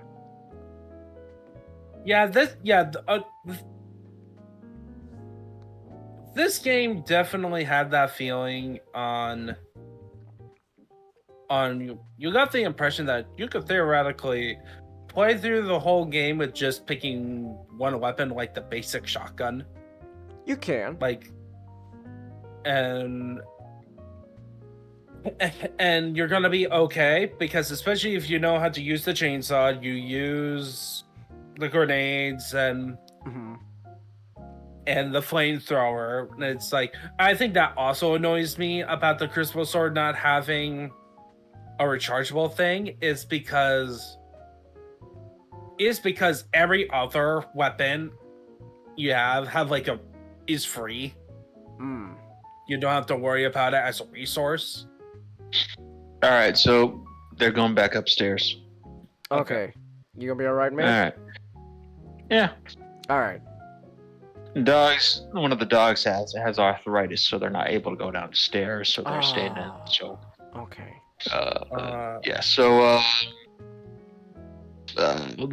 If the warning goes, if it goes back up, they'll. At least my mom will be staying upstairs in the laundry room. Okay. Alright then. Alright. Gosh, there's so many tornadoes going on. What the hell? Like, Weather yeah. Yeah, it's gonna happen. Yeah. This has to be the It was like last tornado would have been at least 10 years ago or something. but there's like a huge tornado out there. There's been like multiple tornadoes, like different states at once. It's crazy. So, but I'm glad you're alright though. So that's good. Thanks. Yeah. I'm glad I did my topic first. Yeah. Got out of the way. Yeah. I completely forgot about the tornado. So, but yeah, it's good you're alright. Is there supposed to be a tornado over in California of all places? I do not know. Tornado, Hey, California. Bowie. Oh my gosh! What the hell? What? What is happening? Tornado report in Los Angeles area, storm barracks, California. Well, but this was 2 days ago. So I guess just 2 days ago, there was like a tornado-ish. You know, maybe Al Gore was onto something. I don't know. This weather is getting a little out of control. Maybe he was onto something. We should have done. Climate change is real, but saying it's an apocalypse is ridiculous. Oh no, man. We should have dealt with Man Bear Pig while we had the chance. Man, you know, the weather, like the weather doesn't stay the same at all. Like I know. even during the medieval period, you're able to grow up.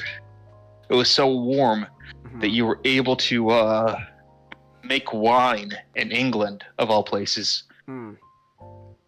You know, the coldest, wettest, wet England, making wine there. It's wild. Yeah. Yeah. Alright. So, like, this is the reason I did it my first, is like, I have a lot of things to complain, but it's still a great game. Like, Doom Eternal. Still great, like,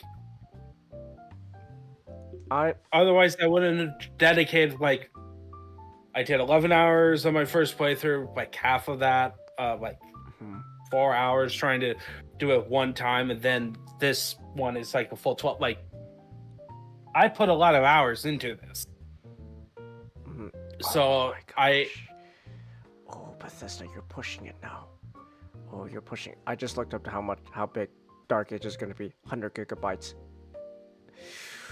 Yeah. Ooh, you're really pushing it now, Bethesda. Unreal 5! Woo! Because Eternal was... Because each game literally gets bigger. Doom 2016 was like 50-something gigabytes. Eternal was 80 gigabytes. That's pretty big already. Dark Ages, 100 gigabytes exactly. It's like, you're really pushing it now. All right, we better get 100 gigabytes worth of content out of it. It's like, you're really pushing it now. most of those is Bethesda. Most of those is just going to be...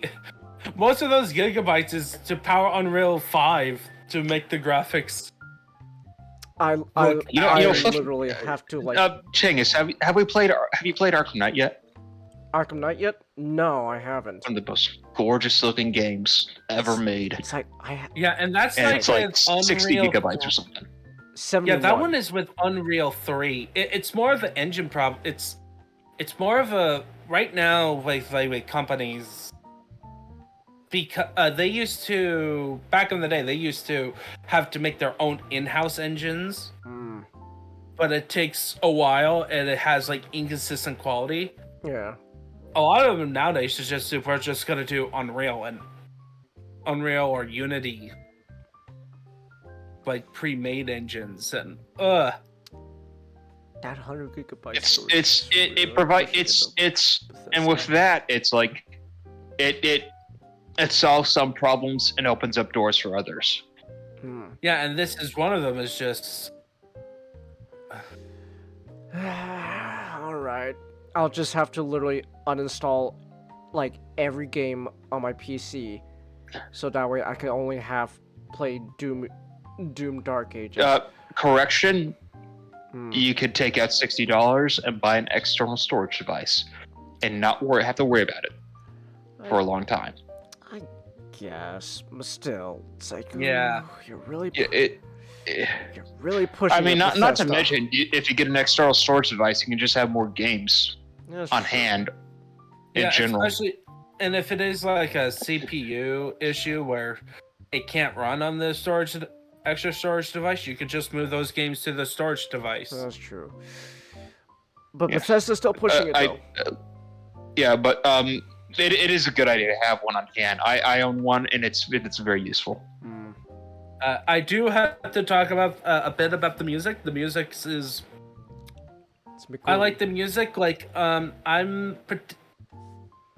kind of weird where it's like I'm not a. I am not. I like the music, but I'm not like a huge fan of the tracks themselves. I love Doom Eternal's music. Yeah, I love the music. But okay, so I do want to. What I mean is that I'm not gonna listen to it outside of playing the game. I would love to. If YouTube Music can fucking work for once, you piece of shit app. But anyways, I cherry pick a few tracks, like the best tracks, and that's about it. so. But at the same time, though, I do have to mention this because when it comes to Doom Eternal's music, Yeah, there is I was the gonna whole, bring it up because of there's the yeah. whole debacle with Mick Gordon and Bethesda and all that, and now people have gone in depth about that more, and but that was just a whole mess. So it does inevitably lead to some tracks from the game, like if you want to listen to it officially, it's technically you're gonna get technically sometimes incomplete versions on the official soundtrack, oh my gosh, I hate the copyright system in YouTube, but sometimes what does exist though, some people have ripped music straight from Doom Eternal's game itself. And it's ooh, that's some good shit right there. Because otherwise sometimes the music you'll listen to officially on Spotify will not sound the same, because there's a chance that technically it's an incomplete version that Mick made that they just rushed out to put on the soundtrack. So it was the whole debacle with Mick Gordon. So Yeah. But you made some really good music, guy. I do want to say also that I forgot the guy's name, but the new guy they have, who's working on the music for Dark Ages. You can listen to some of the stuff in Ancient Gods, and he can be pretty good too. He can be pretty good too. It's like, yeah, that's some good stuff right there. So, but I do like the music.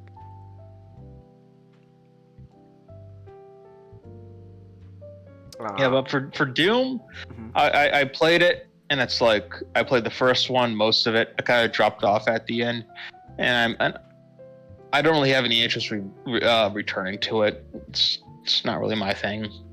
Okay. Yeah, I may check out Dark Ages, but it's probably gonna be like on sale or something. I do What? wanna play Dark Ages. So that's it. Still gonna complain. Even though it hasn't come out yet, I'm still gonna complain about pretty much two consistent things with modern games at the moment: size and price. So I'm just gonna always complain about that. $199.99 for a premium edition? That better be a damn ass good premium edition. Holy shit. That better be like, oh my gosh, I would sacrifice my child for a premium edition. Cause otherwise, Like the leak, cause like the otherwise- original leak price for GTA 6. Yeah, cause otherwise, whew, I don't know. So I'm not getting any premium edition of Dark Ages anytime soon. So, but yeah, So let's go on to our board demon hunting journey, except this time we're dealing with devils. devils. Well, will the devil cry, Njano? Look, devil may cry, or they never. Well, you see, devils never cry. Humans cry. Okay. Yeah. So anyway, so devil may cry. I'm doing the original. This was inspired actually by the Ninja Gaiden Black. I was like, playing through that game. I talked a lot about it, and it's like, I actually kind of want to play Devil May Cry up to 3 again, so that I have like a comparison to kind of understand like character action games at the time, and then like the big ones, and trying to answer my personal quandary about why did Devil May Cry as a franchise achieves bigger heights consistently as opposed to Ninja Gaiden in terms of sales, recognition, and all that stuff. Like, I'm pretty sure Ninja Gaiden Black sold pretty well. I haven't looked up the numbers. Sold pretty well. Like, I know the game sold pretty well up until 3. And it was... Hold on. This is still related, but real quick. The HD collection right now is $9.89 on Steam. 67% off. Yeah. Yeah, I recommend you take it. Just grab it. Neato. Wait, hold on. Let's check something real quick. It's only... You're only gonna take like a couple gigs. It's like 10 gigs. No, I'm checking other places' price on is there any deal. Yeah, so I do have a thing I would recommend when you buy it. When you start playing the game, make sure set your resolution at like 720. Oh. Okay. Because there's a bug. There's a bug in the PC version. That if you just let it auto resolute, the video cutscene lip syncing gets off. Audio sync gets way off. Oh. Okay. So 720. Like one of the bug fix it is to set it in 720. But anyway, so for those who don't know what Devil May Cry is, Devil May Cry started out as a Resident Evil game. What? Yeah, so Resident Evil 4 had multiple versions Mm-hmm. being made. Because they got Resident Evil Perception and Resident Evil 3, and they were going, okay, it's not doing so well. We need to kind of revamp Resident Evil. Mm-hmm. And so this was one of the prototypes. So Hideki Kamiya was in there, of Bayonetta, nowadays of Bayonetta, and now working on Okami 2. Mm-hmm. But he was working on Resident Evil before. Mm. He worked on, I think, the first 2. All right. And he was inspired by, he was going, hey, let's just make this into like an action game where the main character has like super powers to fight the zombies. Mm-hmm. And then he was told that this doesn't feel like Resident Evil after a while. And it's like, he was kind of pushing on it, so they decided to change the theme to be demon things. Apparently the name Dante was originally Tony, and he changed his name to Dante because of a manga he liked. All right. So instead of what people assume, which is like Dante and Virgil because of Dante's Inferno, no, he did it because of a manga. That's funny. And his goal was to make a cool character, and for him it was like somebody you'd take out with a bar with, like the cool action heroes. But one of the biggest things, he doesn't smoke. All right. He doesn't smoke. Whoa. So cool. Yeah. I'm sorry, Kier. You're not cool anymore. You smoke. Yeah. If you, according to the Kamiya, no smoking. Damn. I can't And- believe my goat, Kiryu Kazama's washed. He smokes. So when you play the game, what this game is about, you get open and crawl that tells you the basic premise of the world, where there is humans versus demons, and then one of the demons became a good guy, or no, as the dub would say, he's awakened to the forms of justice or something like that. Okay. And he becomes the Devil Knight Sparta. He defends humanity, gets a woman, have 2 baby boys, twin baby boys, and then he died. Oh. And then Damn. And then the mother Alright. died Okay. from a demon attack.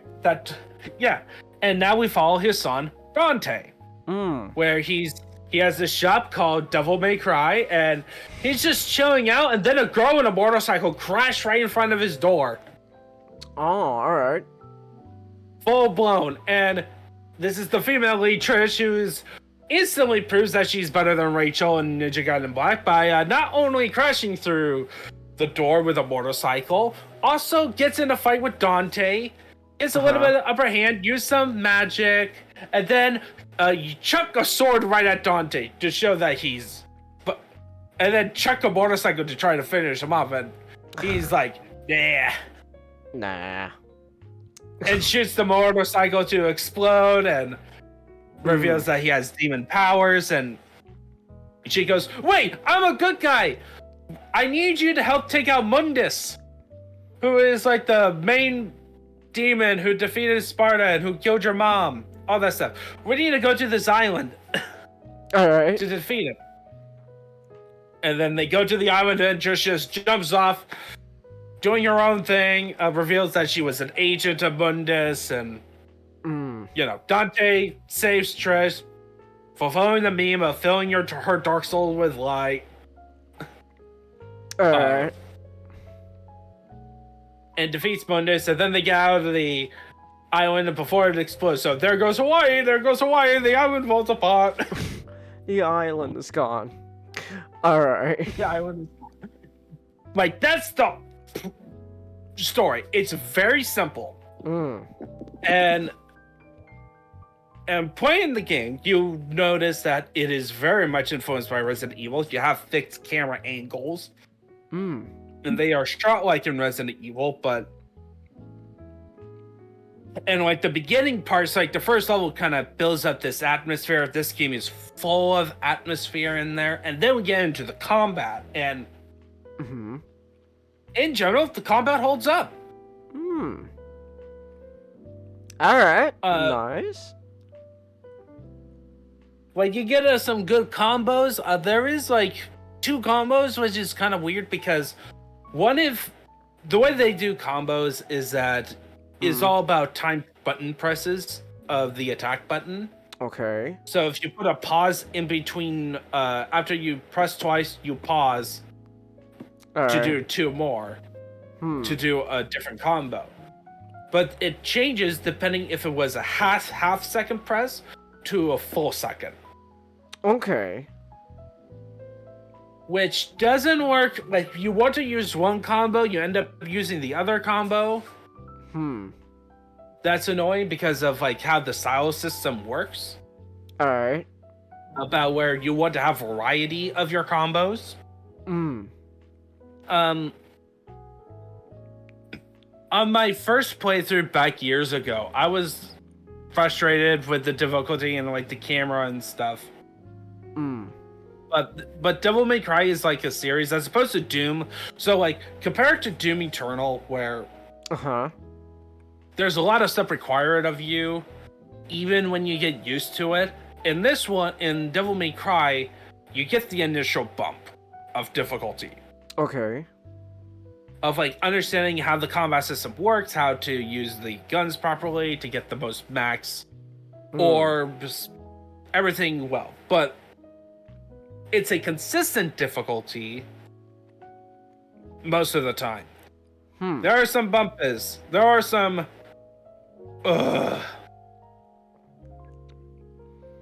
moments. Okay.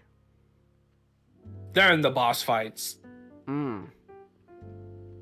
I would say there's 2 great boss fights, and then the rest are degrees of awful. Oh. That's, okay. Because, so one of the problems I have with the game is, the fixed camera angles. It's one of those things where it's like, it's the first game in the series, and it was from a Resident Evil build, so they have like super strict fixed camera angles. And the problem is some boss fights, nightmare, you have a lot of times can't keep track of your character when a lot of stuff happens on screen, or when a big blob is in between your character, between Dante and you, the player. Okay. Visually. And it also screws with your, because you have a lock on to do your moves on.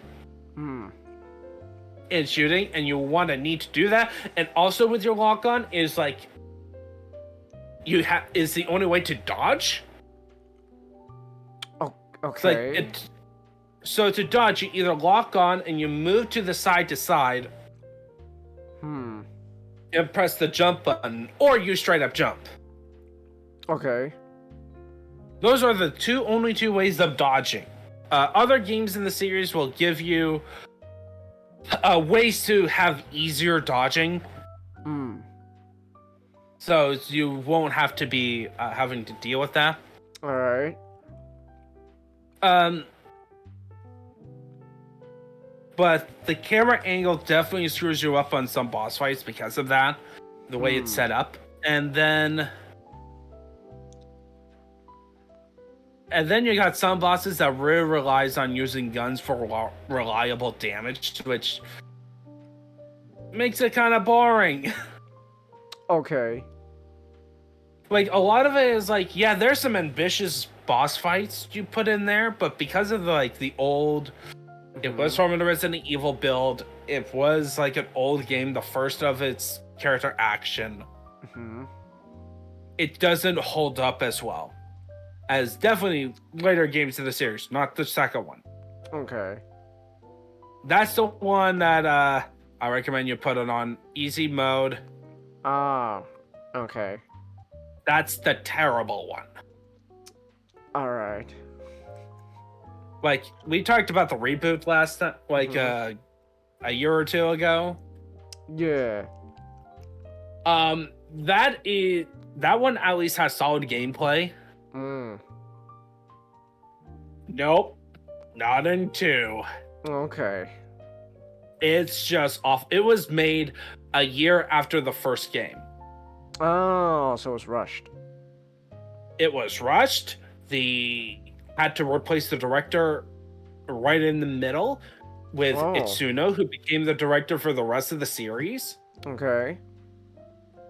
other than the DMC reboot. And he had only 6 months 6 months. to fix it, to make it Wow. playable. Wow. That's not He a lot was of not time. happy. I bet. It's not exactly That's a lot why of time. That's why Devil May Cry 3 happened, is because he was not happy with 2. Oh. Okay. Yeah. Mm. Also, they tried to do different gameplay sections, like underwater segments, Oh, okay. then vertical controls, Mm. Alright, so we got underwater. which it's not fun. It isn't? Oh. And then Okay. for a boss fight, and then for like the final boss, the first phase is a flight Mm-hmm. like space carrier segment. Okay. Except your controls are inverted, so up is down and Oh, down gosh, is up. no, I hate inverted controls. Yeah, and you can't change it. Oh, okay. Wonderful. Yeah. And I even tried to do maybe the keyboard and mouse. No. Okay. It won't allow you to do. I love inverted controls! Yes! Woo! Okay. Yeah. And then there are some enemies that I did not like just because of not so much the difficulty of taking them out, it's just annoying how you have to fight them Hmm. and how big they can do damage just because of the old archaic controls. Like the thing about it, it's a good game, but it's just archaic. Like this is a one that I want a remake on. Oh, okay. But like if you play it nowadays, Mhm. it's gonna be, you're gonna have mostly a good time. Mostly. Mostly, like the story is simple, but that provides a lot of cheese factors, like that Capcom B movie cheese Okay. that can be very enjoyable. Hmm. And then and the gameplay is very good. It's just again archaic. You have to deal with that one. So I would recommend this one to be your first Devil May Cry, just so that you can see the improvements upon, especially with 3. The first one? Yeah, you play the first one. Play 2 on easy, so you at least experience the bad one. Alright. And you may have to deal with Soldier in the experience because it is longer than the first one. Okay. Because there's 2 campaigns in it. 2 campaigns? Yeah, so to make Devil May Cry 2, their marketing was bigger. Okay. So and they were trying to address the complaint that people had that, oh, we wanted to play as Trish, but you didn't provide it. Oh, so now you can So play what they did so what they did is that they had a new character named Lucia. Okay. You play her in the second campaign, and then you beat the entire campaign in hard after your first go around. We Yeah, get to play as Trish. Oh.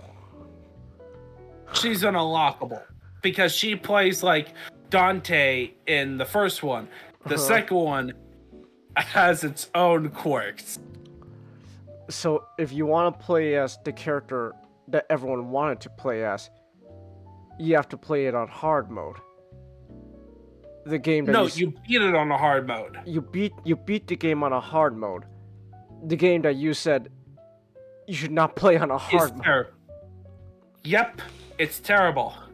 Okay, that sounds amazing. I don't know what you're talking about. Goodness. Well, okay. Here's the question. Oh my gosh. When I mean by wow. you don't play it on hard mode, hmm it's not because of the challenge. Okay. You have it. The game is notoriously easy. Then why do you want to play it on easy mode then? Because the enemies die quicker. Huh. Because the combat is so brain dead. So are they just blood spongy, Yeah, are they but still are they, easy like, to fight? are They they, get are they so just just sponges? imagine. Yeah, Ah. Yeah. the game, Okay. the combat system makes guns the most viable option because the melee is so terrible in comparison to other games. So you could just spend all day just, slashing up, doing cool tricks, or you could just speed things up by just shooting them. Well, you're not even speeding things up. But it's the best way. Safer. It's safer. Yep. Okay. And there are some bosses that just requires you just to stand there and shoot. Oh, okay. That sounds fun. Just stand there, dodge some stuff, shoot. No. So yeah, like your combat game hmm that sells you on guns and swords. You probably shouldn't use swords. Sword. Yeah. But we're talking about the first one. I'll be playing the second one again and Okay. so Mhm. my final thing I want to talk about is Dante's character because he is different from when people think of Dante, they think of him from Devil May Cry 3, 4, and 5. Okay. Where he's like carefree, he's like cool in that carefree sense. Mm. And like him making fun of enemies and stuff. This one, he's generic action hero man. Okay. Like the idea is that he's generic action hero, but he has like a soft side, like because of his mother. Like Trish, Dante's relationship with Trish is kind of weird. It's like there are moments where it feels like it's a romance, but not because Dante rescues Trish at one point after she betrays him, because Trish looks like his mother. That's why he went on the quest. Yeah, so that's some implications. if it is a romance, we have a Char Aznavour situation. Oh, those are some implications that. Leonardo DiCaprio coming in, he's like, I smell young girls. Wait, but is Trish over the age of 30? As far as I know, well, she is. Wait, you're talking about that side of Charlie Hospital. Okay. Yeah, she's like a mother to me. We're also just, Leonardo DiCaprio when a woman hits over the age of 30. Damn. I don't want to play I with... love it that Amuro's last thoughts are just in confusion about how fucked up Char was. What are you talking about? Alright. Can I ask then, is Dante... I guess in the first one, is he... How do you describe it? Is he kind of, edgy or no? No, that's the second one. Oh, he's edgy. Okay. He's not even edgy in this. No, edgy for Dante is actually DMC Reboot. He's the most edgy. Okay. Devil May Cry 2. Oh boy, there's a lot of stuff you have to talk about. Alright. The only thing that Devil May Cry 2 that people like is the drip The drip. Okay. of Dante's drip. That's the only thing people like from Devil May Cry 2. Hmm. Okay then.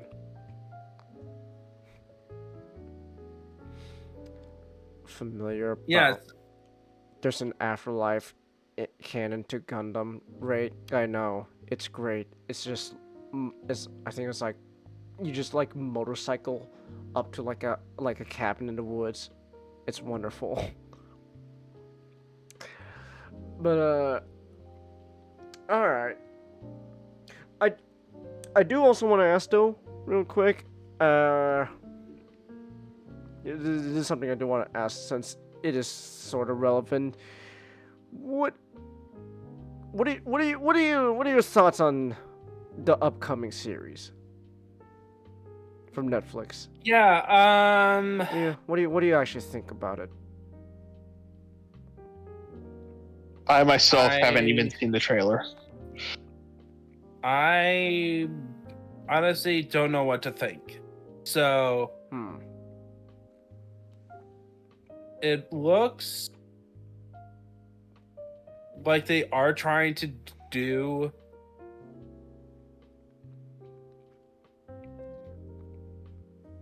aspects of trying to keep the heart of this, some of, at least with Dante's character, but then they have like weird liberties, like they got the 2000 music right, like it's 2000s metal, but it's the wrong type of metal that doesn't fit Dante. Oh, okay. And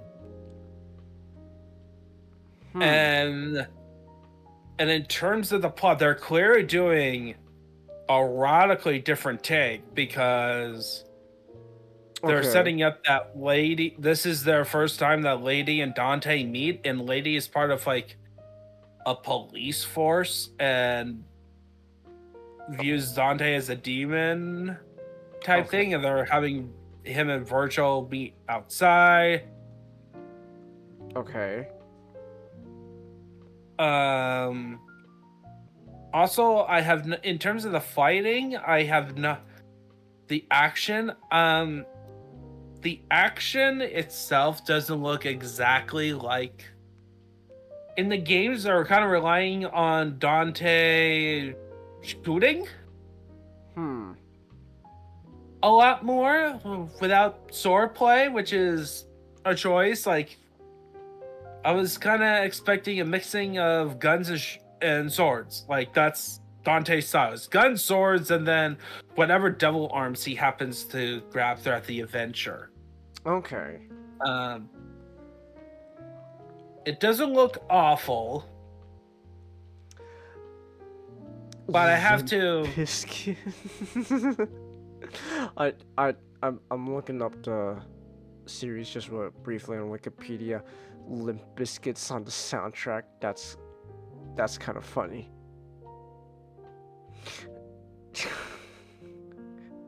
All right. Limp Bizkit. Yeah. So yeah, I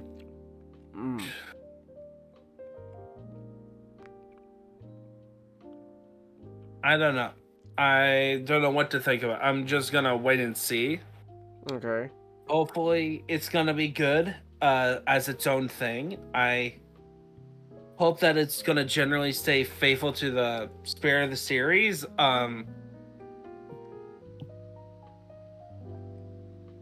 At least when you're doing like a Dante Virgil aspect, like the heart of Devil May Cry from 3 to 5 is about two brothers. It's about family. All right. Like in general of the series, like in this one, it's like Dante. You get some of his relationship with Dante and his family, but this is focused more of a traditional action romp. You get a little bit of family in 2, but it's 3 through 5 that you get the heavy emphasis on family. Coming back on the Dante Virgil relationship. All right. Family. Now that's Vin Diesel's like, that's something I can get behind. Yeah.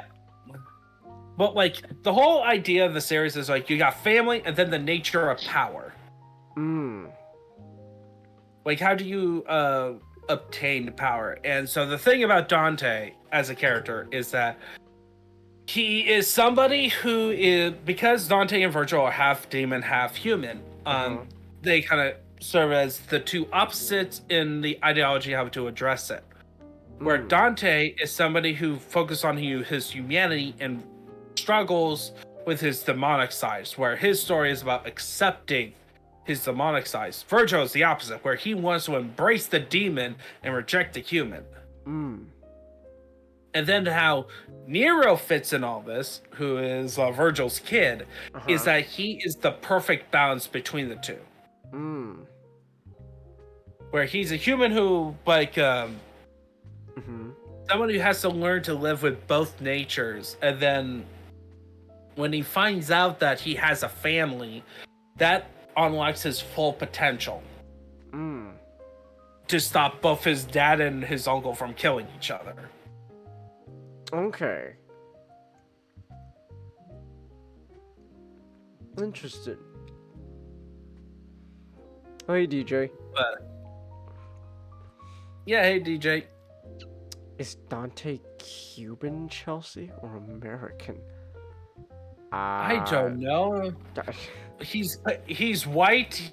He's as white as can be, and he's also half demon. So who knows? I'm pretty sure his mom is a white blonde woman. So I'm gonna safely assume white. So white don't know. and Cuban. White and I don't know about the blonde, but I mean, doesn't he go by like occasionally like with what's like Tony Redgrave or something? You know, Tony. No, Anthony. that was his original. That was his original name for. Oh, okay.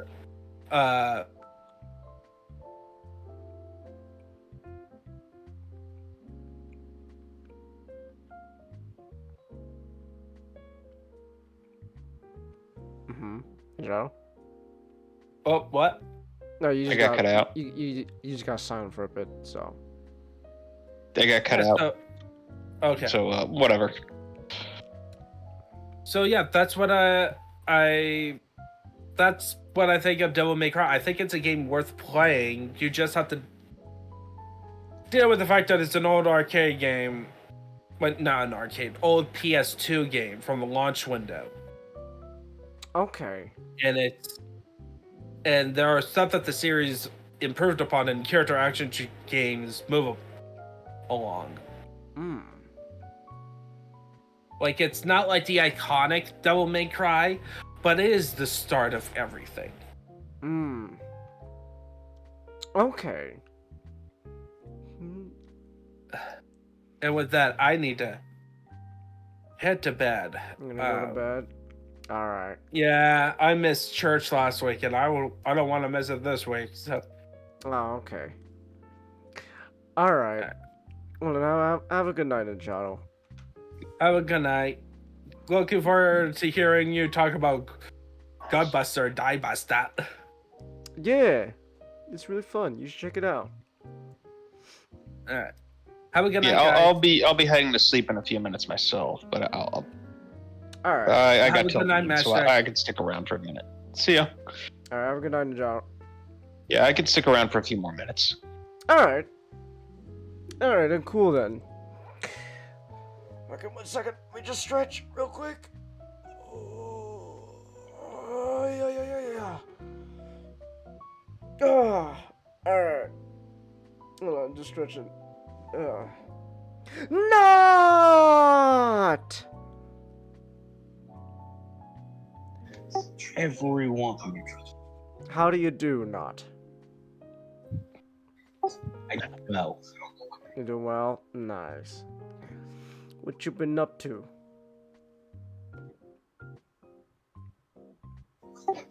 I've been chilling. I went with my mother to just some place to go walk around. Hmm. It kind of get our cardio. Okay, that's nice. You. No, I gotta ask. Is Florida? Remember, man, diet, diet, and a bit of cardio. That'll take you, and just patience. That'll get you a long ways. Yeah. I gotta ask though, not real quick. Does the state of Florida currently have any tornado warnings going on? We had a tornado warning last night. Oh my gosh. I'm dealing with a tornado right now. Well, a few minutes ago, but This is what I was talking about. We should have listened to Al Gore when he had the chance. Man Bear Pig is on the loose. Look what he's done. He's causing all these tornadoes popping up in all these states. It's wild. We should have stopped him when we had the chance. But due to global warming, the iceberg has been turned into nothing but a small ice cube.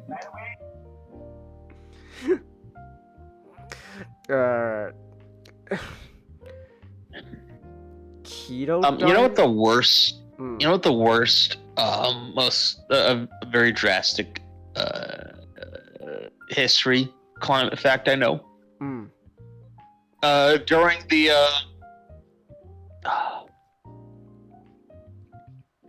probably somewhere between the I think it's like 500s, 600s. Mm-hmm. A massive volcano blew up, and it caused the sun to dim a bit, Oh, let's go. and it caused like a lot of famine and Mm-hmm. stuff like that. It's been hyperbolically called the year without sunlight. Mm. But I mean, they did have sunlight, but it did fuck with the climate a lot. So, could be Well, worse. Let's go. Just get Satan to fight Al Gore, Ray. Oh, you mean Man Bear Pig? That's right. We just gotta get Satan. Turns out the real Bear Pig was Al Gore the entire time. I know. Al. Al Gore. Mr. Al. I have ridden the mighty Okay. moonworm. Gore. Okay, I was conflating two events. Alright. So there was no year without sunlight, but there was a year without a summer, which occurred in 1816, Wow. Damn. which was caused by a massive eruption in Indonesia. Mm. Damn. Alright then. Alright. Well, you know what? Sorry, I'm just thinking of Al Gore from Futurama now. The inventor of the environment and first emperor of the moon, Al Gore! I have ridden the mighty moonworm. Good for him. I know. I kind of. I think like some parts of like like some like weather events in the past Mhm. might just be exaggerated because like for them like that was the first time it's ever happened. Mm. So it's like oh it's the worst. It would be like the worst thing ever until you have something else to compare it to. Mm. But like I like you just hear like the phrase the year where it kept raining, and it's like Mhm. the earth was just built different. Like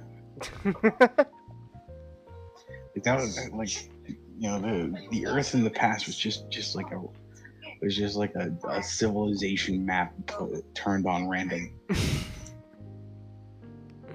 It's Okay, there was a dust veil in 536, Mm. which I'm kind of disappointed because if it would have happened a little bit later, I would not begrudge the populace to think that the apocalypse was coming, because in the 540s Mm. the Black Death hit, Ah. and yeah, good old and like bubonic. half of Europe died, and like half of Yeah. Europe died. So it's like that would like imagine the sun dims and everybody starts just collapsing. Like, oof. Yeah, I would think the end times were coming too. God. Like, not to mention massive wars were going on back then. Ah. Like, oof. Wow. Justinian was fighting off Parthian, trying to reclaim the empire. Well, I mean, he was sending Belisarius to do it, but So you can either die fighting in a war, or die of disease. more likely die of disease, because diseases are much worse than wars when it comes to body numbers. Hmm. Let's go. On second thought, maybe we should just ditch Earth. Earth is a stupid planet anyway. Why don't we go to space colonies? That'll be much more peaceful. let's just go to space. Go to space. Surely our Lord and Savior Elon Musk will have an idea for our space I colonization. hear the zombie family have a good idea with what we should do with the space colonies. True. They must be onto something. But anyways, speaking of space, speaking of space, maybe our Lord and Savior Elon Musk will build a giant robot for us, just like they did in Gunbuster and Diebuster. Who knows? Maybe it'll happen. Lord. So, anyways, I want to talk a bit about Gunbuster and Diebuster. I'll keep it kind of brief, because we've been going now for almost 2.5 hours now. So I'm gonna keep things a bit brief here. So, plus there's not really, I don't really have too much to say about Gunbuster and Diebuster. But so, this week, last week, I finished watching Gunbuster, and then this week, I ended up finishing watching Diebuster, because I was like, you know what, I'm in like a mecha kick in a sense, and like, I wanna watch some good old classic shows that people like. So I heard a lot of stuff about Gunbuster. I heard opinions on Diebuster, and so I was like, I'll check out both. I want to see what it's all about, right? So, and I'm glad I did, and I'm glad I did. Gunbuster and Diebuster, they're both great. So Gunbuster and Diebuster are both OVAs, original video animations, produced by our boys at Gainax. Yeah, the Gainax. Sadly, they're not with us anymore. Yeah, Gainax had some issues, but hey, that's what we have Studio Trigger for, though. So. And Studio Trigger and Studio Kara. Yeah. And Studio Gonzo, if they decide whether or not they're still alive. But yeah, so we got some successors to Gainax, so it's not all lost. But so Gunbuster and Diebuster, both produced by Gainax. I'll talk a bit about Gunbuster first. So Gunbuster, Gainax, and it was directed by our boy, Mr. Ano Hideki. Woo!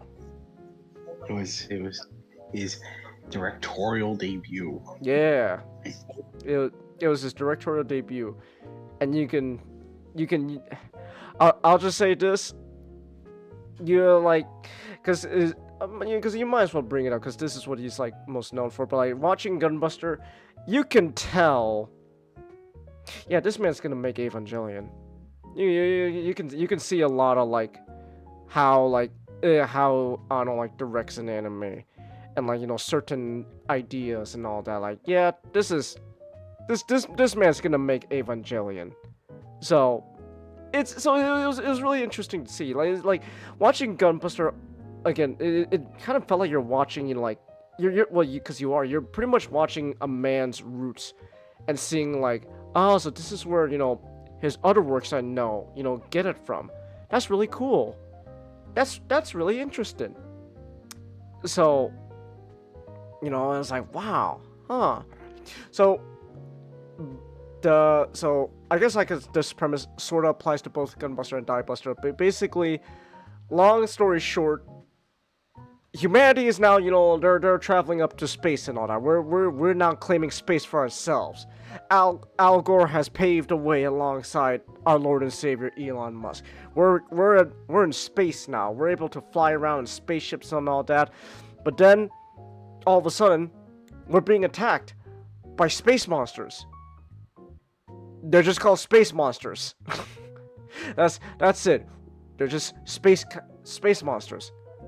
Any other name? No. So in order to combat the space monsters, basically we decided, you know what? Let's build giant robots. Let's build robots to fight the space monsters. You know what's even better?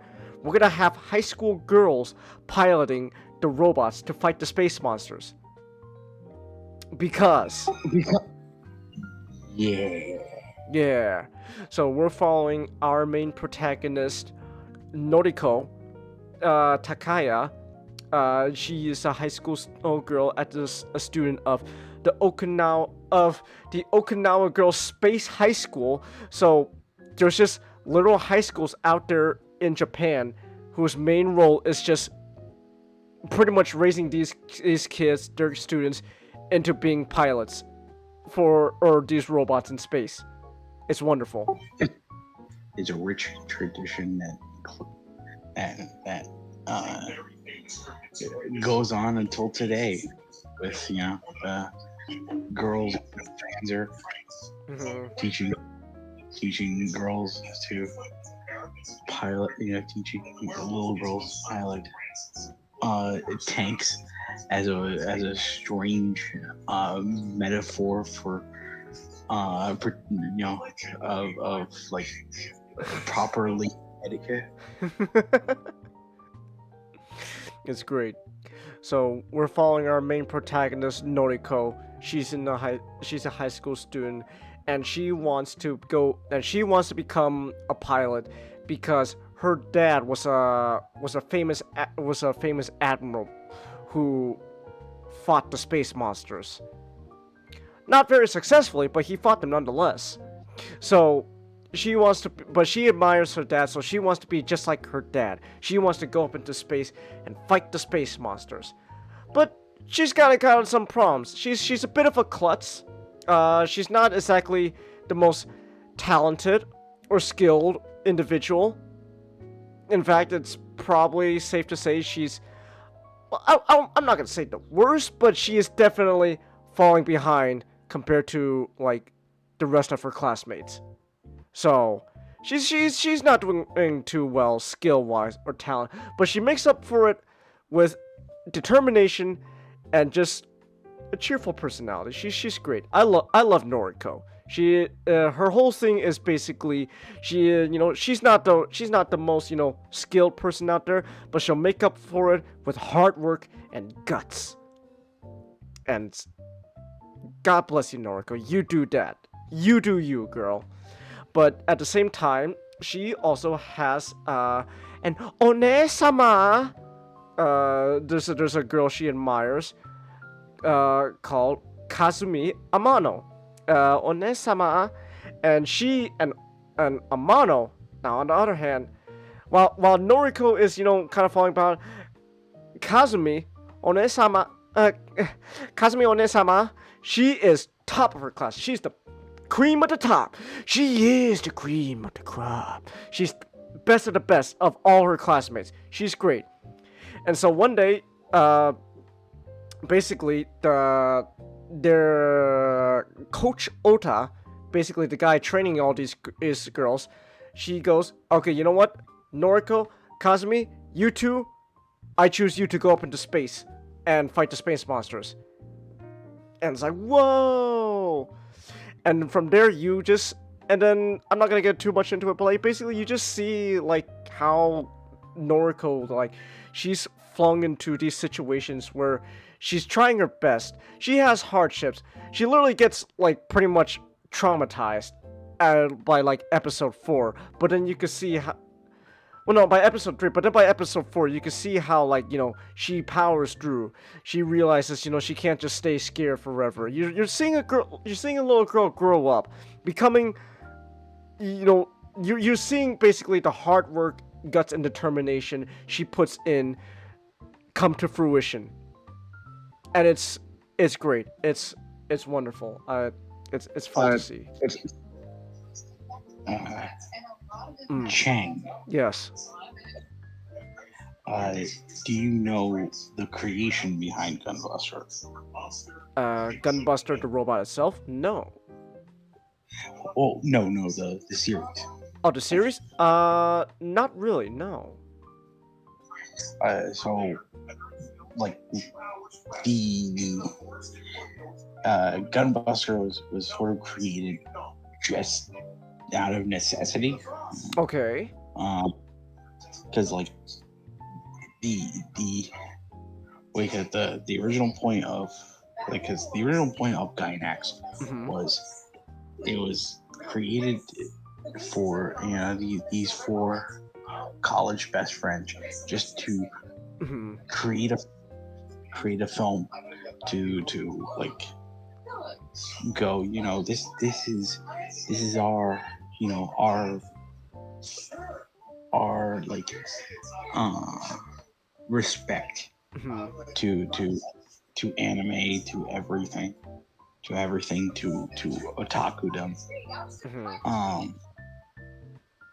And then like from there, Gynax, they'll close down Gynax and go and work on another project, whether alone or maybe alone or maybe just together. The problem came about, and that was Royal Space Force didn't make money. It's like, so they these college college students, they didn't essentially went over budget, but it's like they borrowed a lot of money to make the film. And so, well, we need to make something to repay. Repay the money back. So, that's how we get Gunbuster. Yes, like Ano and Yamaga.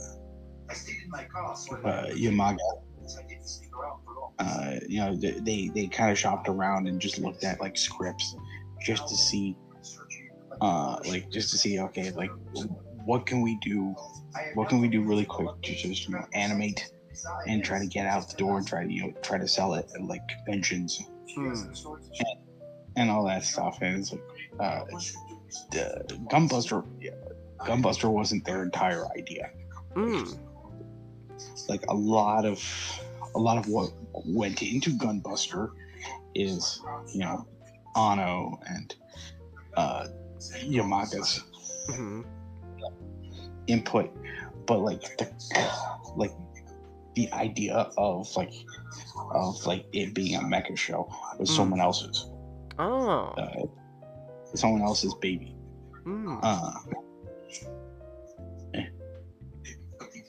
And wait, so Gunbuster.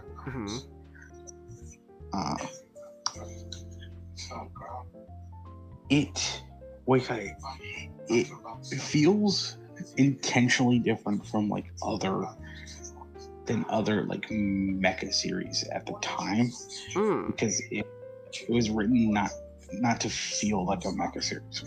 And Oh. it was written kind of to be like kind of a fun tongue-in-cheek parody of like sports anime. You know, like you know, a lot of Gunbuster has like the DNA of like tennis, like, tennis manga, like more importantly, like the series Aim for the Ace, which is very, very popular tennis manga that kind of deals with topics and like some topics that like Gunbuster goes into, and also like Top Gun was also really popular in Japan at the time, and so they're like, okay, so these girls who act like they're on a sports team are also pilots.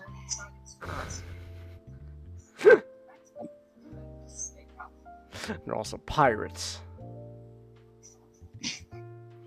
Oh, pilots. I thought you said pirates. I was like, wow. We jumped from we jumped to pirates from Top Gun. Damn. All right.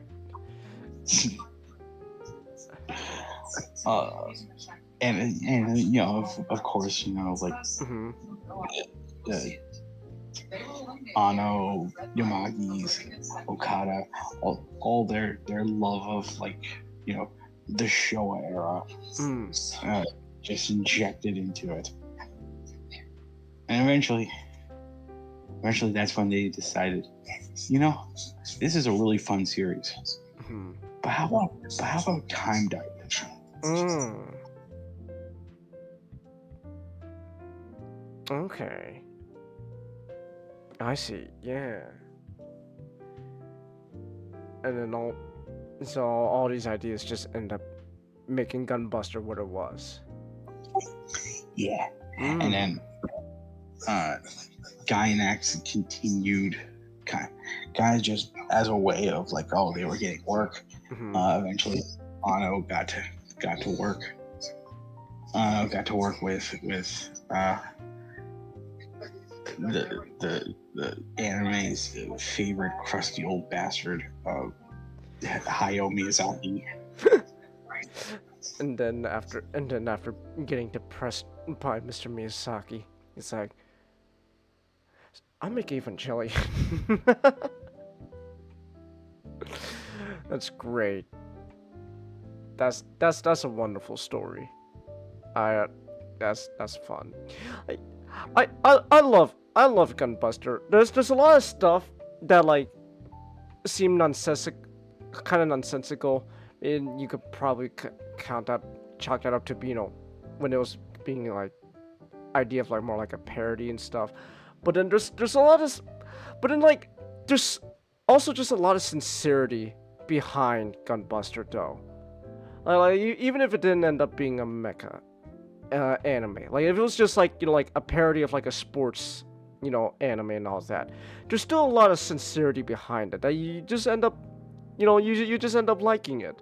It's fun, and then you see how like and you see how these girls just grow up and get better. It's wonderful. There's just again, but also there's just a lot of stuff that you just find that this feels like something that would go on for into Ano's later works, something like Evangelion, or even like some of his Shin movies and stuff. Like it's just like how like certain like shots and all that, along with just certain topics. There's a very grounded feel to Gunbuster that you can tell like goes on to everything else that Ano would make, and it's really neat. I like it. And the time dilation stuff is cool too. Oh my gosh, you're telling me that everyone I knew and loved just grew up without me? Damn, on second thought, I don't think space is all that cool. It's like, you're telling me we saved the day, but like we warped so far into the future, we couldn't get to, we can't get to see our loved ones anymore because they're already dead. I mean, Like, wow. wow. I'm starting to think that space isn't exactly that cool anymore. So, But but you know what? At least the aliens went. That was totally wicked. That's true. And hey, we dealt with the aliens by turning Jupiter to a black hole. That's what matters at the end of the day. Let's go. So, there's also just a lot of sci-fi stuff that kind of, for my dumb brain, kind of does goes a little bit over my head. Like the time dilation stuff I get, but then it's like oh my gosh, all this jargon about warps, warping in space and stuff, and it's like, okay, cool. Somehow, it's also interesting how you see also just humanity progress throughout Gunbuster as well. It's not just a product, like humanity in general progresses. Like we get to the point where we can literally collapse an entire planet into a bomb to chuck at the aliens. It's great. So yeah, but Gunbuster is really good, and I highly recommend Gunbuster. And then and yeah, also Nick, I already told you this before, but a lot of woman moments, Nick. Wait, can Nick even hear me, or is he muted? Oh, he's deafened. Damn. Never mind. Okay. Either way, though, a lot of. I'm gonna be honest, man. That watching the first episode of Gunbuster, my immediately thought to, what's wrong with teenage girls? What's wrong with them? Why are they so evil?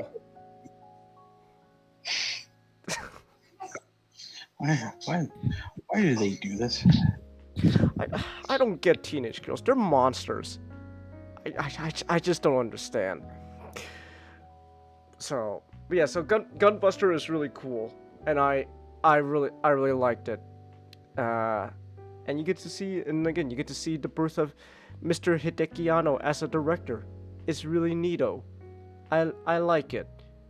So fast forward like couple decades now, for Gainax's 20th anniversary in 2004, we get Die Buster, or Gunbuster 2 sometimes it's called, or Gunbuster 2 Die Buster. And Die Buster is the sequel to Gunbuster. It's also an OVA. It is different, to say the least. So before going into Die Buster, I heard opinions about it, how people didn't like it as much as Gunbuster. They have, some people just flat out don't even like it. Like some people say, oh, you could just watch Gunbuster. Don't watch Die Buster. And it's like, so I heard a lot of contentious opinions on it. So I was like, okay. I hate to interrupt, but I gotta go to sleep. You guys have a good night. Have a good night, Matchstick. Stay safe, man. Will do. Stay safe. So, where was I? Oh yeah, Die Buster. How some people had some opinions on it. So I was like, I immediately was a bit, I guess, cautious going into Die Buster. And after watching the first episode of Die Buster, you can tell immediately this is very different from Gunbuster. Like, it pretty much feels like a completely different show. You're watching something completely different from Gunbuster. It's like, to be fair, like, Mr. Anno wasn't around directing this. It was Kazuya Tsurumaki, who is like Anno's protege. Mm-hmm. And if I remember right, this guy would go on to like make like Fooly Cooley, right? Yeah, he direct Fooly Cooley.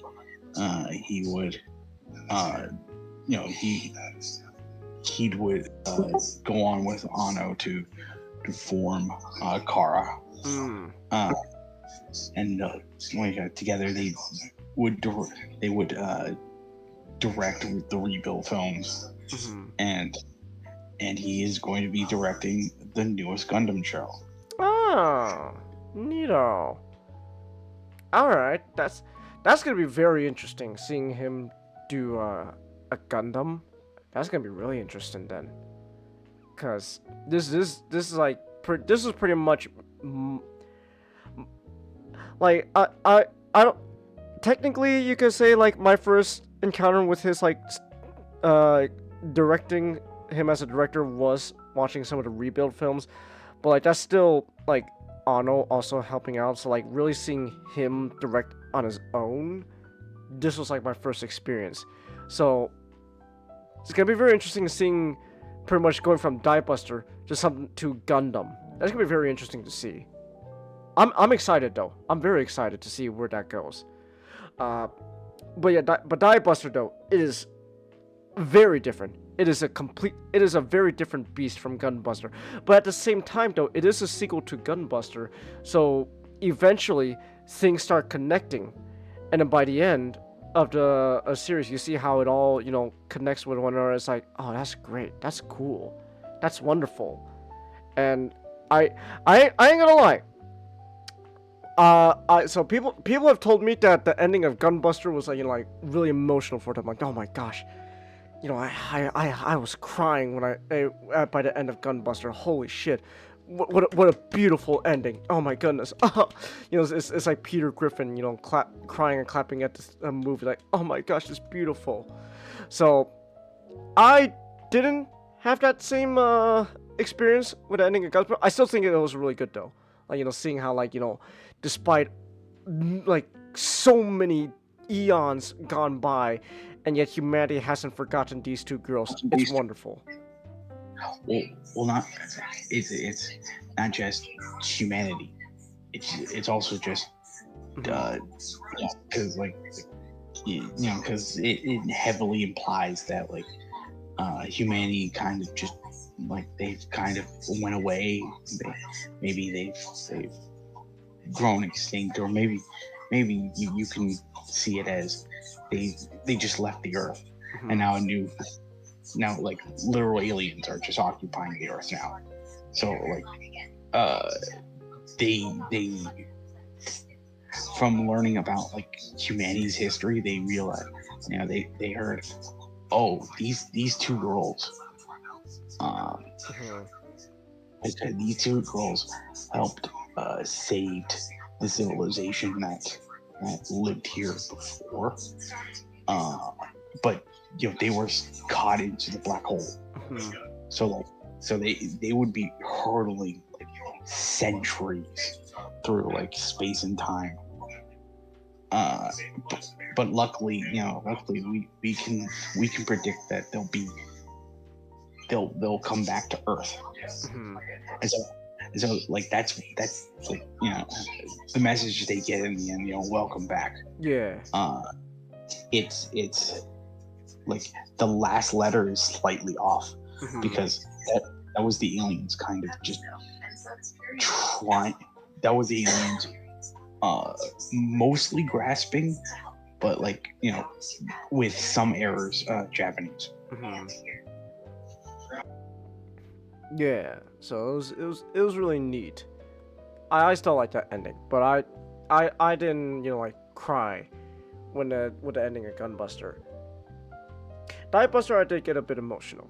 I won't lie, I didn't like, you know, cry, but you know, like, my eyes did start feeling a little bit moist. It's like, yeah, this is pretty emotional, seeing how it all like comes together. It's like, yeah, this is neat. I like it. So, Die Buster is, again, very different from Gunbuster, but still all connects together. So, Die Buster follows a protagonist, Nono, who's just a country bumpkin girl who dreams of being a space pilot because she wants to be just like her idol, a person only known by Nonoriri. Nonoriri, I want to be just like Nonoriri, a space pilot. Go out in space. Fight save humanity and all that, fight the monsters and stuff. And she wants to be just like her idol. And then she ends up in just by happenstance and chance encountering an actual space pilot who is part of an organization called Fraternity, and this and all that. And this pilot's name is Lalk. It's Lalk or something like that. It's a weird ass name. And then just throughout, and then just interacting with Lalk, and and then just this role in general, you learn more and more how like this is so far into the future now that like stuff is so different. Like technology is so different now. Like we're no longer just solely on Earth. We have like pretty much conquered the entire solar system. Like the space is ours. It is ours. Like they like the way they mention like sometimes like like the like Earth and stuff, like they mention like oh like the old solar system, oh the old planet. Oh that's Jupiter 2, because Jupiter 1 was used to make a black hole in Gunbuster. Like oh, and then you see how like the mecha themselves, like the Buster machines, are so different now too. Like the Buster machines, they're practically just living beings of their own at this point. Well, like with AI, the magic of AI and all that, and then also at the same time, the teenagers who pilot these new Buster machines, the mecha, they have all these like power, like weird powers going on. Like humanity evolved now where like we can have like superpowers and stuff. This girl can like teleport shit around. This guy here, like with just the power of his mind, he can like warp reality and all that. Whoa. Change, you know what this means? What? This means that humanity will never understand its capacity for change.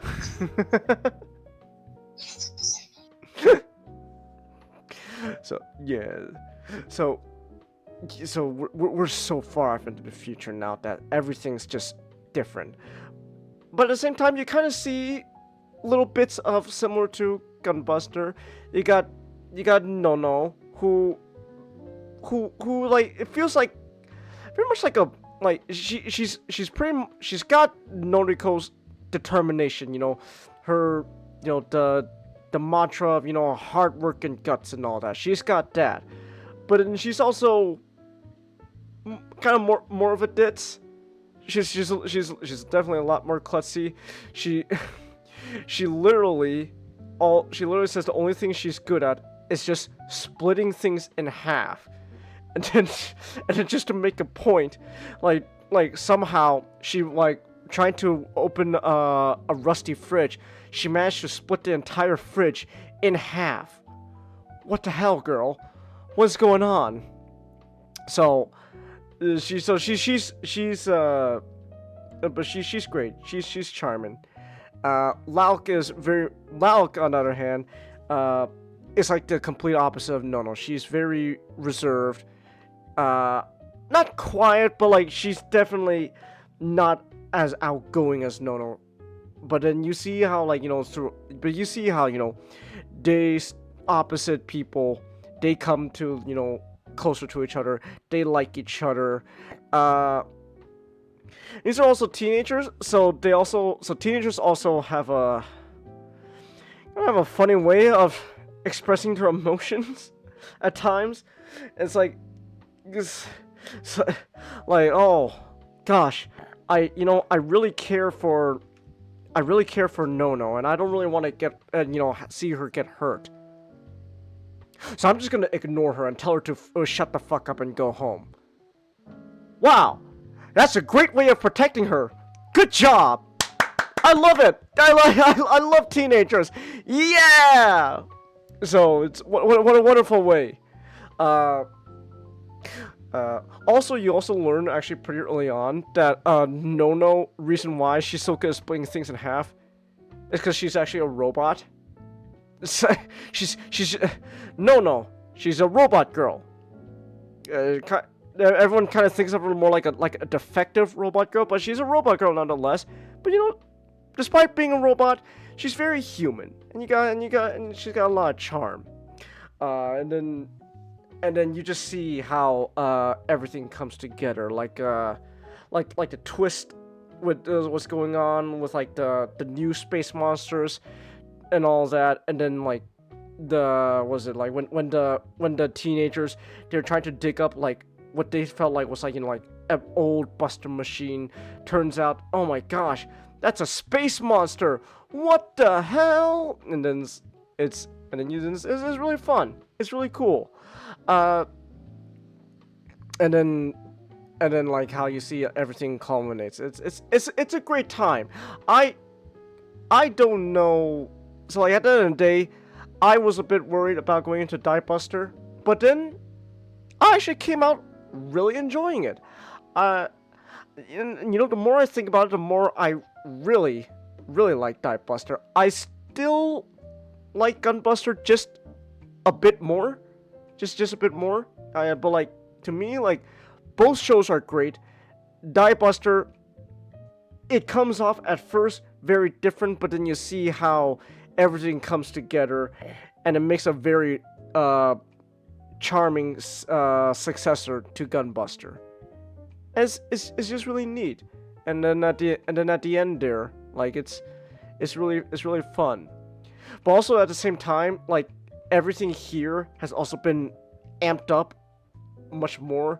So I mentioned how like Gunbuster feels like very grounded and all that, but here Die Buster, they really lean into the idea of like we're so far off in the future that like everything's just feels like, you know, almost fantastical in nature. Like this girl can literally just teleport an entire planet to, you know, chuck at a space monster. What the hell? Like this, like all, and so like it's really interesting just seeing like a difference in style, but at the same time how everything comes together. You know, I'm being kind of a broken record now, but overall, I really like Die Buster. I think it is a worthy successor to Gunbuster, and it's great. Go watch both Gunbuster and Die Buster if you can. I love it. I know there's like a compilation film which condenses Gunbuster and Die Buster so into, you know, movie length. So there's that. I know I'm using that thumbnail for the podcast, but I just needed something to represent both Gunbuster and Die Buster. So, but yeah, it's great. I like both of these series. So, you've seen Die Buster, right? Not? Yeah. What do you think of it? Like you, I liked it. Like I always heard it. You know, oh, you could just skip it. I'm like, really, is it egregious? And then I watched Die Buster. Like this, you know, I'm like, well, this is pretty good. You know, like it's not amazing, but it's not trying to be amazing. It's trying to be, you know, it's trying to be its own thing. Yeah. Yeah. I think that's something that kind of rubs people the wrong way. That when they think of a sequel to Gunbuster, they expect everything that Gunbuster did. But that's explicitly point of Die Buster. It's the point of Gainax in general. It's that every work they do, you know, every work they do afterwards completely, you know, remixes and remixes and just like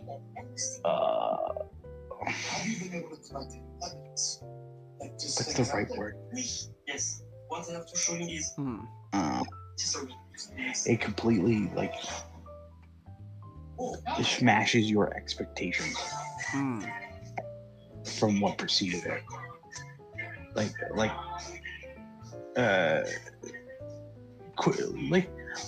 I just want to say this. I really hate the way people kind of use Gurren Lagann as a way to bash like Ava. Is like when the point of Gurren Lagann wasn't to kind of like be a response to Ava. He was trying to go. You see how amazing, the amazing thing Ava can do. Well, let's try to do something even more amazing, even more unique, even more like even more like thought-provoking. Yeah. At the end of the day, you can like all the stuff. Exactly. So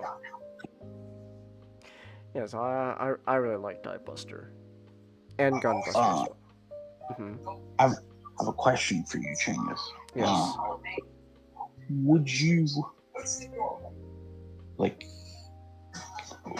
Would you consider very soon maybe like watching Royal Space Force?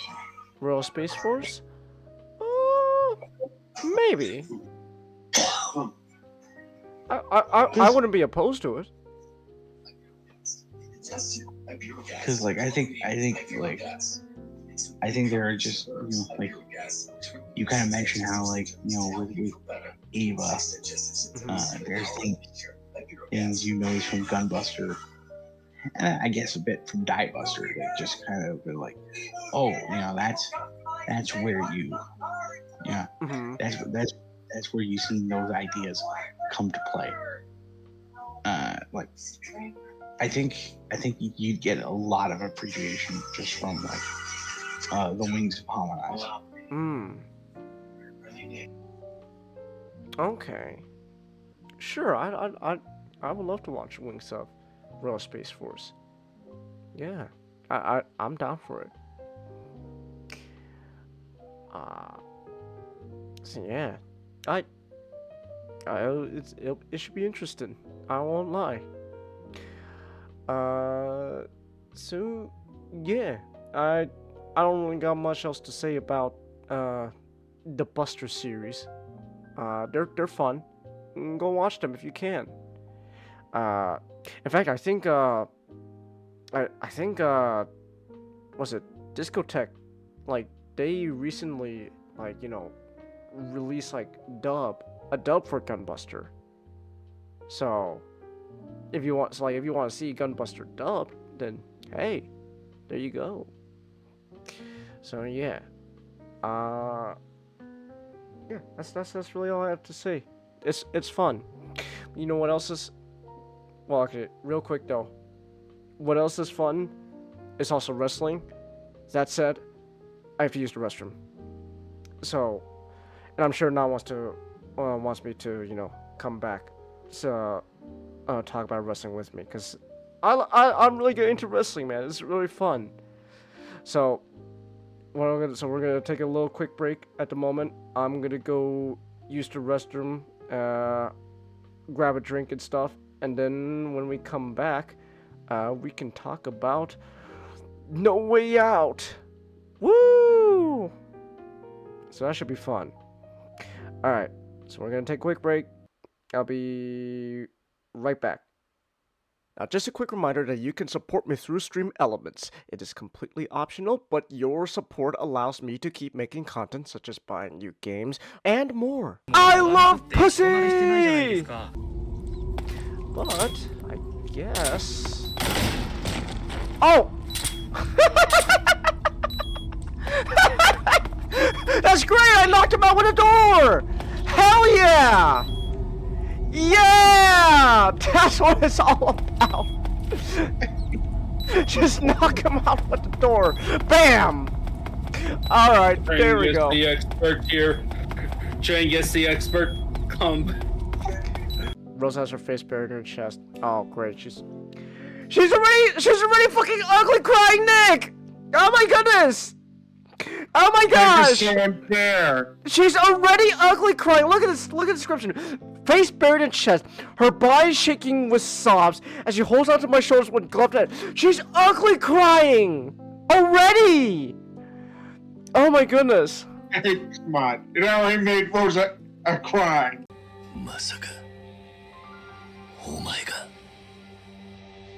Yeah!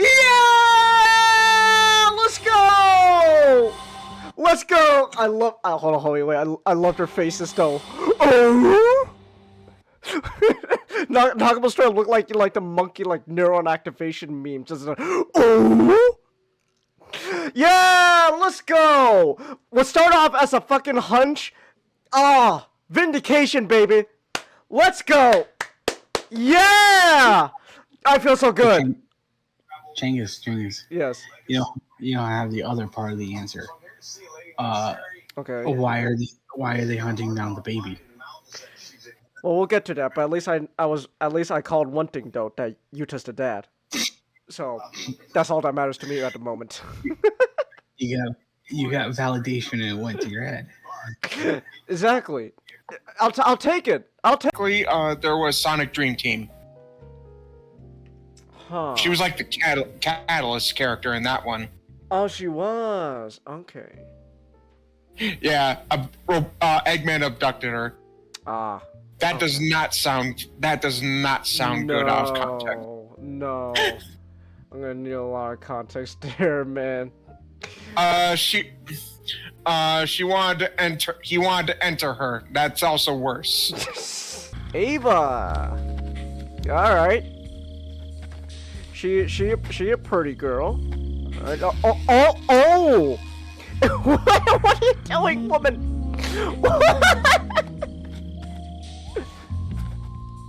The name's A first person point of view goes to her fucking Snake. Look at his smile, Snake. No, buddy. I excuse the style as we stand there sheepishly, trying not to catch each other's eyes. I! Singular I, not plural I! Fuck! I'm dyslexic! Jesus Christ! The angles are just nods.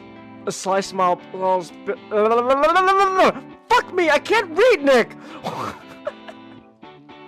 I can't read! Damn it! A smile splitting their face as they turned back to their trimming. It did. Sort of And fucking course No. That's why most of our founding father. One of the reasons a lot of our founding fathers were deists. We're not full-on Christians. Wait. I'm fighting a ghost? Wait. Take that ghost ass. Whoop that ghost ass. Why are there ghosts in Yakuza all of a sudden? Okay, I'm not. That's kind of fun. Genghis! This is Yakuza! Of course there will be some shenanigans! Nick's bang on that assessment, big fish.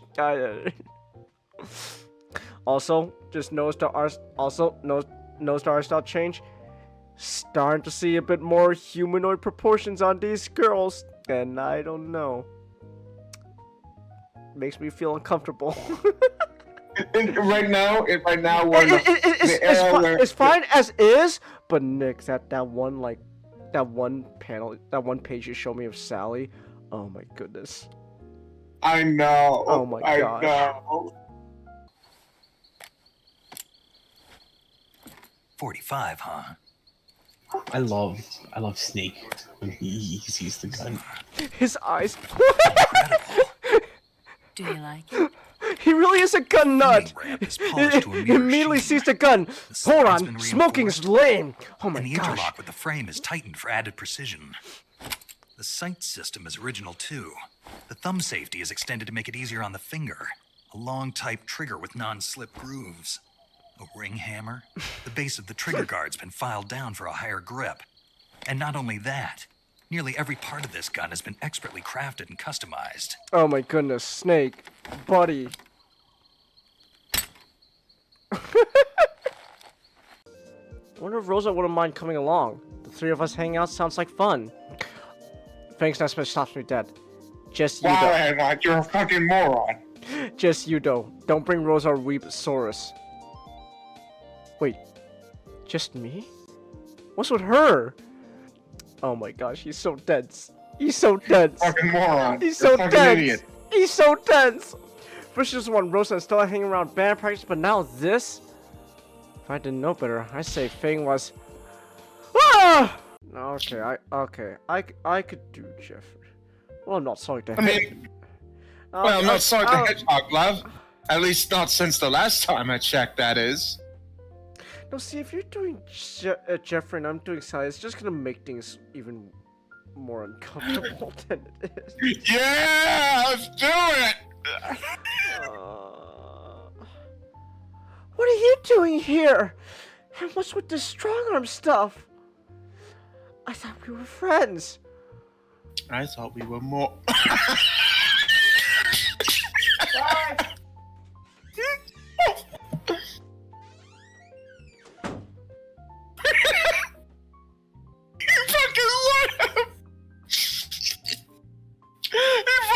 Chelsea, clip that!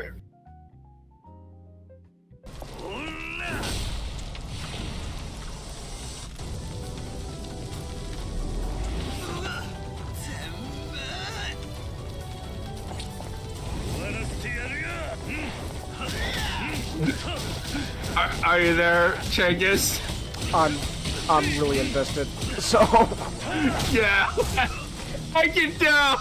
It's like, we were talking about checking. You're just there, like, oh no, I need to rent. No, Utah, you're being a moron. Damn it. He found us. who found us? Oh, that's right, Bugman. Yeah. The pain. Oh gosh. It's the Exorcist too. Fuck. Ah. He's swatting them away with his gun tricks. That's great. Oh, I love it. Ooh, not a pretty look. Hold on. Wait a minute. I'm sorry, I have to pause again. I asked you, Ray, would you be mad if I sent you a Bears jersey, and you haven't answered. You're avoiding the question.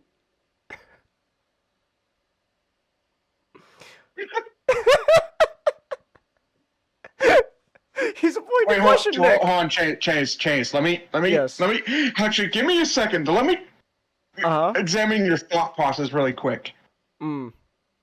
You're willing to pay whatever for a Bears jersey to send it to Ray to get mad for him to pay money, which might be less than the jersey which might be less than the jersey you pay for to get the 40 to pay for the flesh.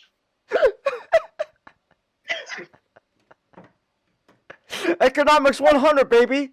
Let's go. It's the art of the deal. I am clipping this. I am clipping this. Art of the deal, baby.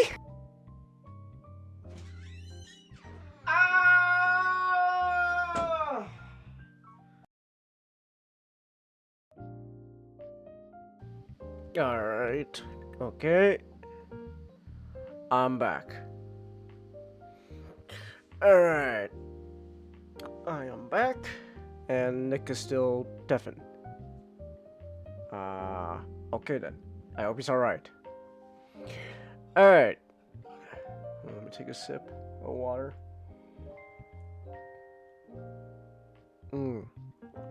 Alright. Alrighty then. Welcome back, Chelsea. I'm glad to be back. Alright. Not. Are you still with us? Of course. Alright then. Alright, Not. Tell me. What is... So, you've been getting me really into wrestling now. I would like to see more matches. So, what's so special about this event, No Way Out? What's going on here, not? Well,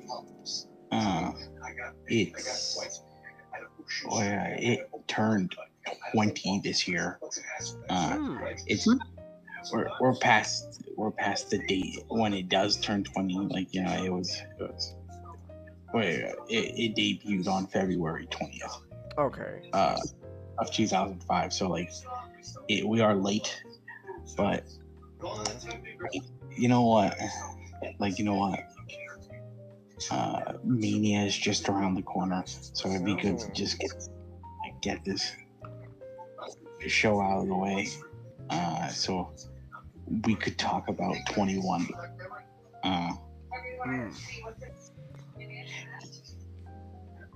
And like, while I was thinking about it, like, originally I was probably gonna be like, okay, I'm gonna cover this, and then I'm gonna cover Mania, and you know, like, and then wrap it up, because it'll be like the road to WrestleMania. Alright. that annual thing. But then I thought to myself, and I'm like, well, I would like to cover the entirety of 2005, because this, like, 2005 is the middle of still a very still a very great creative period for the company. Okay. And there's a lot of shows that I can talk about. You know, there's a lot of great shows that I can talk about, that I can tell you about, Chance. So we start with, you know, the first and only stop on our road to WrestleMania 21. Alright. No Way Out the 2005 No Way Out. It is the 7th No Way Out, produced by the World Wrestling, produced by World Wrestling Entertainment, WWE, of course. And it is the 6th, I believe, yeah, it was the 6th to, like, it was the 6th to just be called No Way Out. No Way Out was originally held as was originally held under the In Your House branding. Okay. The company, back when it was still referred to as the Federation, done during the mid to late 80s. But afterwards, No Way Out kind of became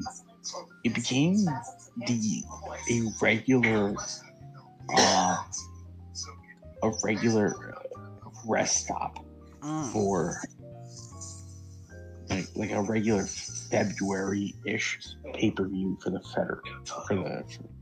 company.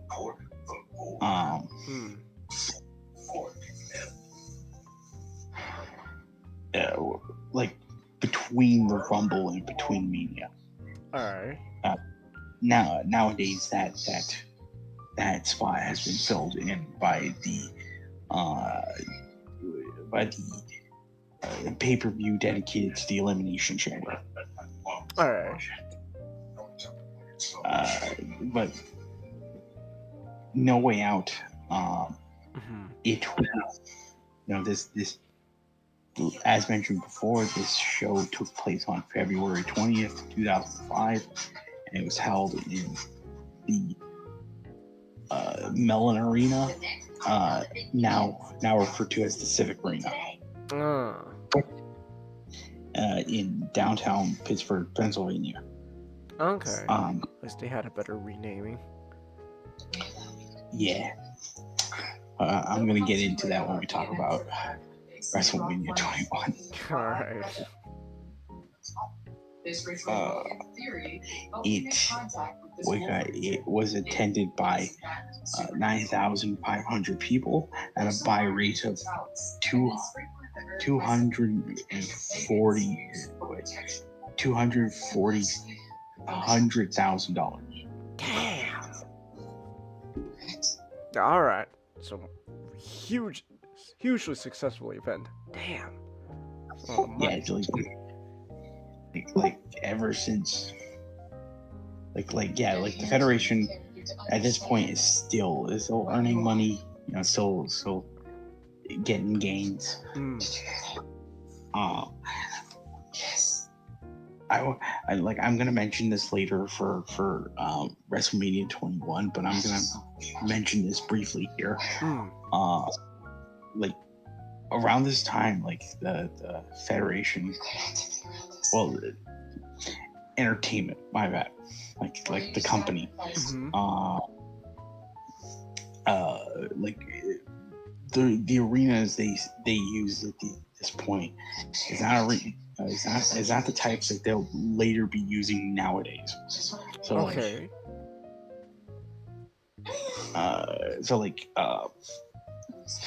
A show like this, which is suited for like basketball and hockey. For arena that's suited for basketball and hockey. There like it just looks like a packed house, even if like it wasn't, it wasn't filled to capacity. All right. But this show was produced as a SmackDown pay-per-view. All right. I described this back when I talked about the Rumble, but I'll still talk about it now.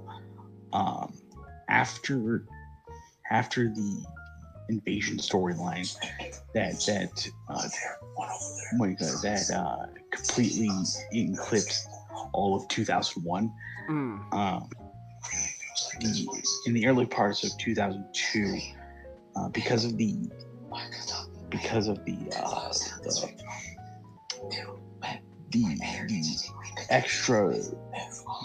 extra talent that was gained from the WCW and ECW buyout. The company saw it fit for both creatively and structurally to treat the weekly shows Raw and SmackDown as their own sort of brands. So in 2002, a yearly tradition happened called the draft, where superstars wrestlers were traded between the shows. Eventually, when ECW became a thing in 2006, between three shows, the wrestlers would be traded, and each show would have its own wrestlers, of course, its own championships, and its own exclusive pay-per-views. The big four: Royal Rumble, WrestleMania, SummerSlam, and Survivor Series would include a mix of both brands wrestlers, but for more B grade pay-per-views, as it were. Raw and SmackDown would alternate as like producing those pay-per-views. So this is a SmackDown pay-per-view that contains SmackDown wrestlers. That being said, I will mention some things from Raw because they will be important Okay. for the show, but primarily this entire show is dead. Is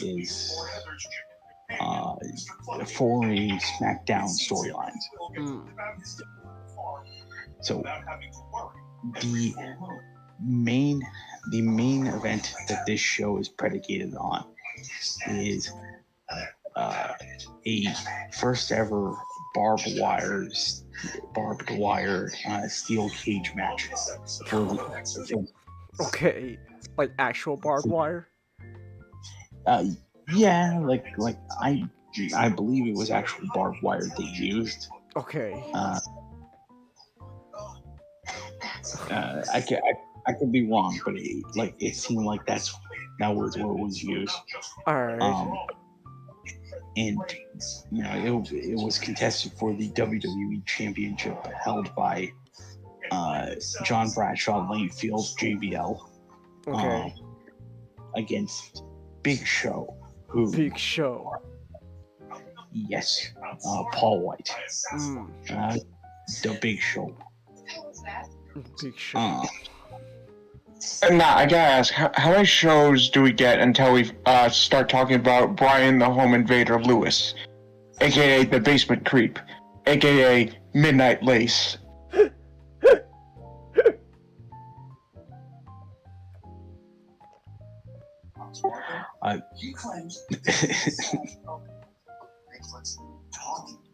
Perhaps soon. Okay, cool.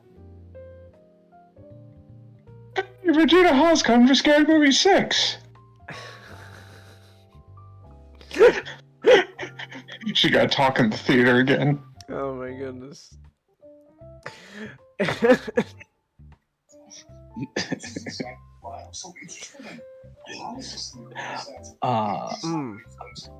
But like, so this is a rematch for what happened during the Rumble. Alright. But the undercard, on the undercard, the most prominent match is between Kurt Angle and John Cena, where it is part of a tournament, a number one contenders tournament that was set up by SmackDown GM Teddy Long to have to name a kind of have a superstar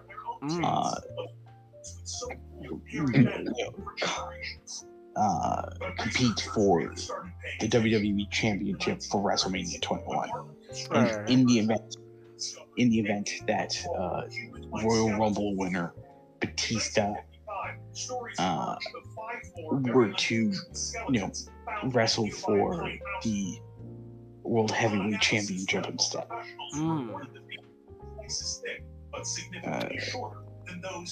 And so I kind of want to mention this to start off with the opening hype package. Okay. It is based entirely around the barbed wire steel cage match. So it's like that's the one thing it's focusing on, and the hype package around the early 2000s is some of the best because they are unapologetically very overly dramatic. Okay. It's talking about this steel cage match, this is gonna be the most brutal thing ever. My favorite line that comes from the opening is just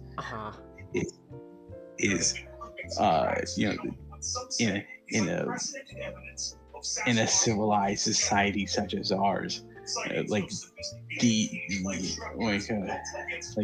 we in a civilized society such as ours, Mhm. we have created the most barbaric thing ever. I'm like, okay, okay, calm down. Calm down. Like that's just a steel cage with barbed wire on top. You, you know, this isn't a device for execution. All right. Damn.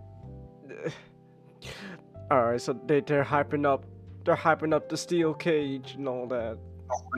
It's great. It's great.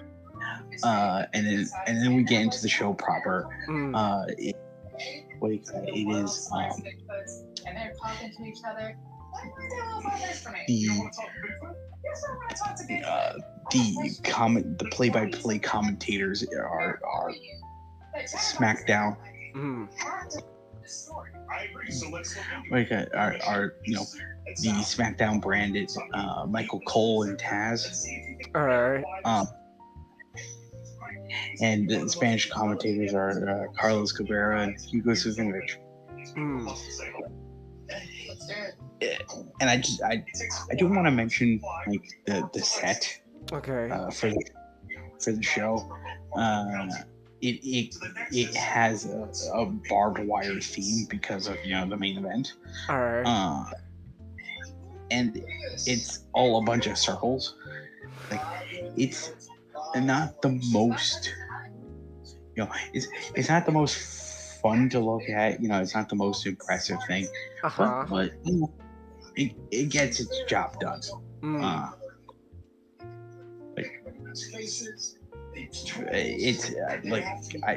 It's not like I don't think it'd be like like I think wrestle like the Royal Rumble last month and the WrestleMania we will be covering soon have much better sets. Okay. Like this is this is a good set for what it is. Mm. And we start right off on our first contest for the night. It is a tag team match for the WWE Tag Team Championships. Okay. Between Eddie Guerrero and Rey Mysterio and JBL's Secretary of Defense, the Bastion Brothers. The Bastion Brothers. Okay.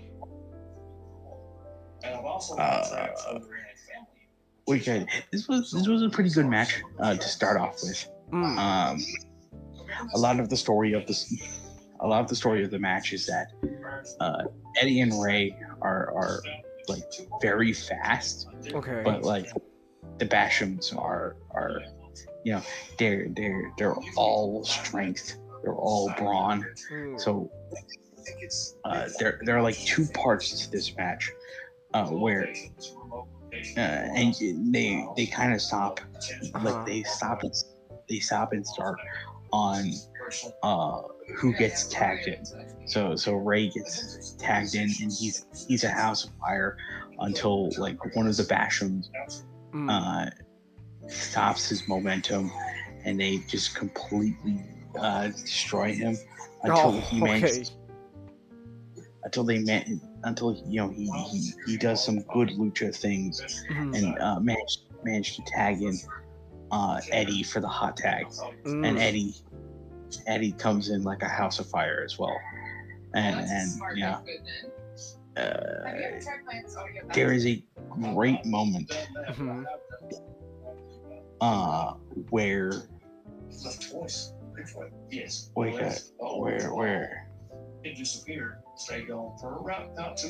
oh yeah Wait a second, they brought it back? where Eddie sets up one of the brothers into a What else have you seen? Okay, into a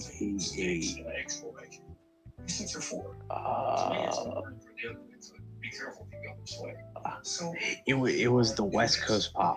Yeah, Okay. the springboard attack that Ray usually does. Eddie sets that up in his own special style. All right.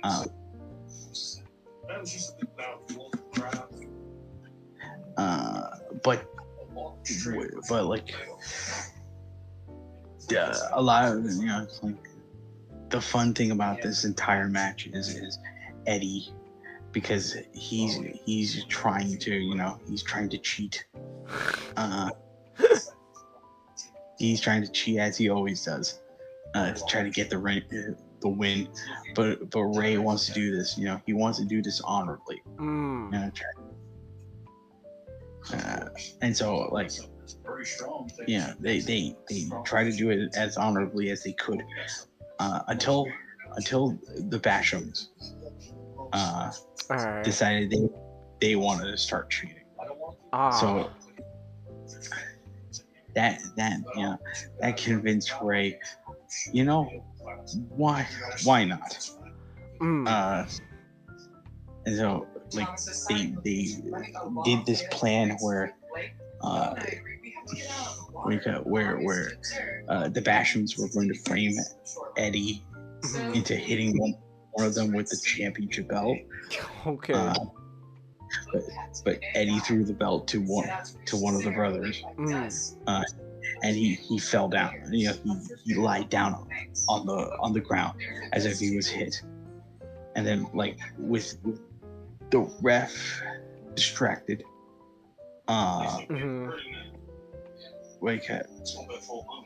Eddie would go into a pot, like into a roll up pin on one of the brothers, cutting them off, catching them off guard to try to get a pin. It was a 2 count. But All right.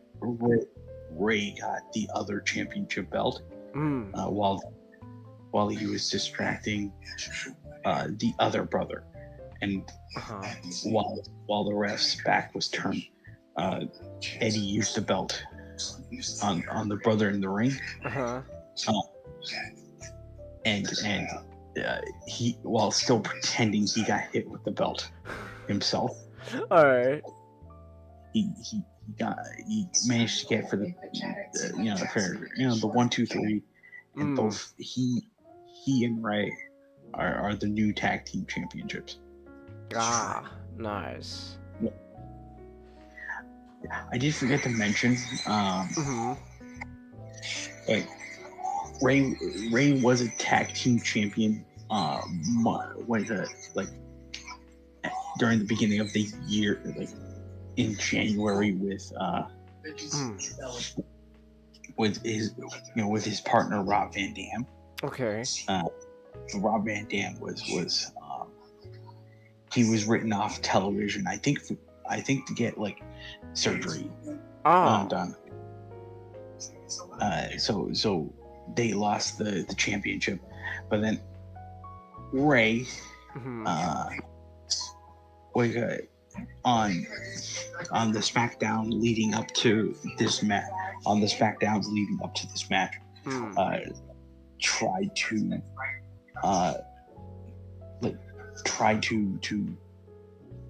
renew his rematch clause. And like, I've never seen this done before.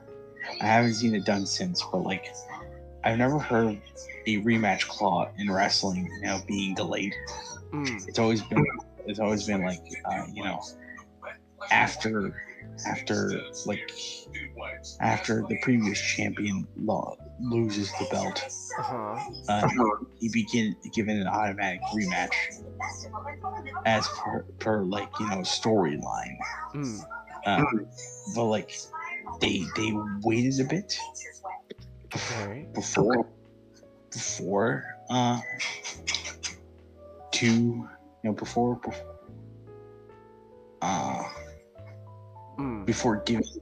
giving Ray another chance to get the title back. This time with Eddie, All right. which I just found personally weird. And continuing on from that match, we have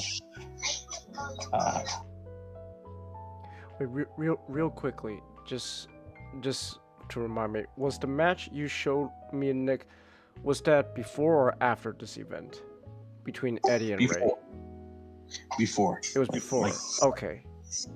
Yeah, that was 1997, where All right. I showed you guys. Okay.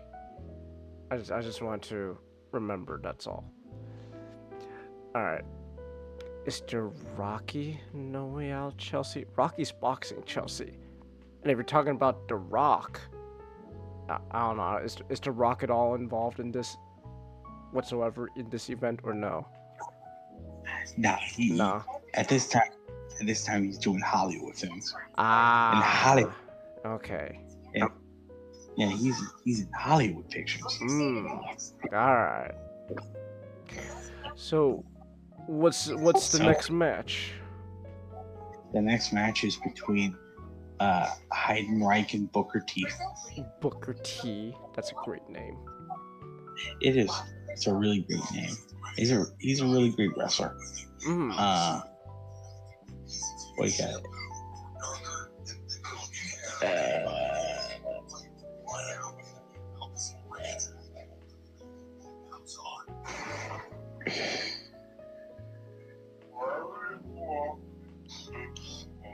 Oh yeah. Like now I know what I want to mention. Okay, so Heidenreich, what they're trying to push for him after his, like, they're continuing the storyline after his loss to the Undertaker at the Royal Rumble. Okay. Heidenreich is going a bit mental. Yeah, he's continuing to go cuckoo crazy. He started off one of his disaster piece poems before the match. Disaster piece poem? Yes, before he starts his matches, he would just read off poetry. That's great. Yeah. Alright. He calls it his disaster pieces.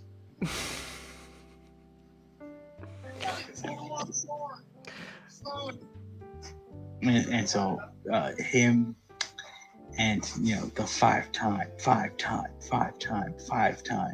WCW champion, former WCW champion Booker T start their match, which pretty much is like entirely dominated by Heidenreich because they want to get over the storyline that Heidenreich, he's a bit kooky, he's a bit crazy.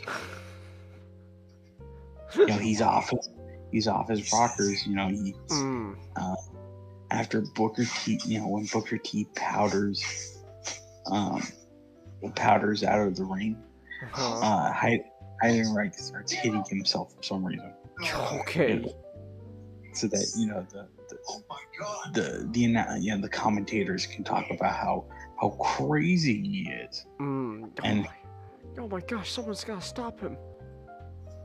And then there's an entire moment where where Heidenreich puts Booker T in a long rest hold.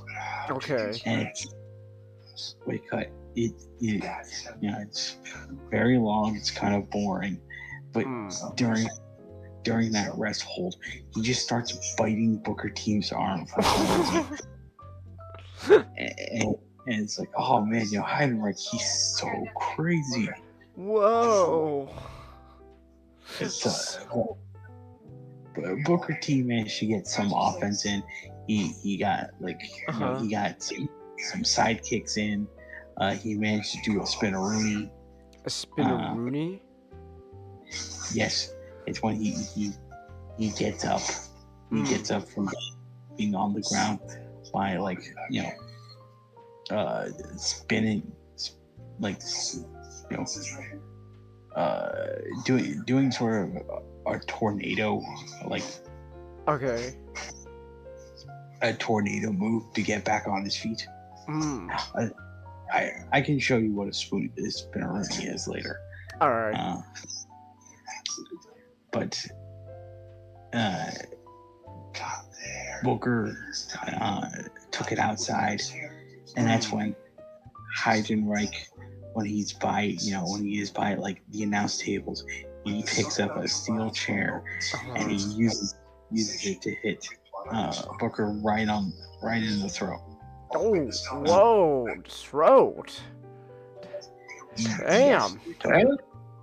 And so, like the match ends in disqualification,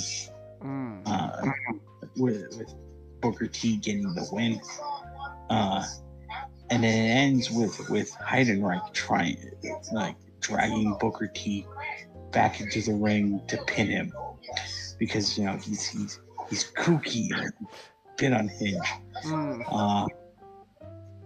In general, this was a meh match. It was created just to kind of get over the storyline of Heidenreich being like off his rockers. Ah, okay.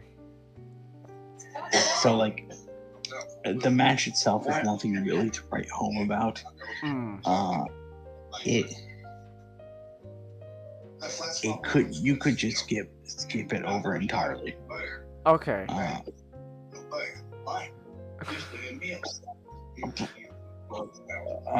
But we get the first of 3 moments throughout this entire show where they promote the 2005 Rookie Diva of the Year competition. Okay. This is a very very blatant attempt to have a pseudo beauty contest and to show TNA. All right. I didn't much care about these moments. Okay. Because they were just there to look at pretty women. Ah, okay. But I do not need pretty women in my wrestling. I'll beat that guy. He'll beat that guy. The most fun that was had is just kind of hearing Taz almost sound like he's gonna make a mess on commentary. Okay. So I feel like it is just like a weekly show thing they're doing on a paper. And I think it kind of extends the time for the pay-per-view more than it really should have.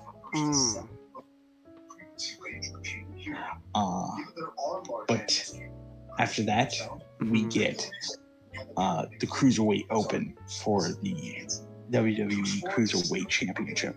Okay. And the participants are Paul London, Spike Dudley, who oh yeah. I forgot to mention. I did forget to mention.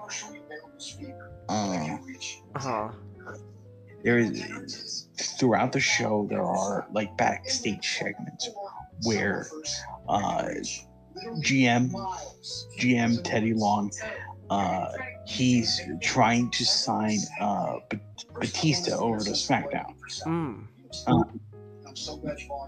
So the entire show is Batista's gonna make an appearance. He's going to come over because storyline. Like in storyline, after the Rumble, there was a video played of JBL essentially going like how he sees Batista as no threat, and he's kind of starting going through his wrestling god phase. His wrestling god phase. Okay. Where like because he managed to win so many so many matches, he believes that he is a wrestling god. All right. That's great. So like that happens on like the Raw the same week as the pay-per-view. Alright. Like JBL's limo appeared, and Batista, along with his Evolution teammates, Triple H and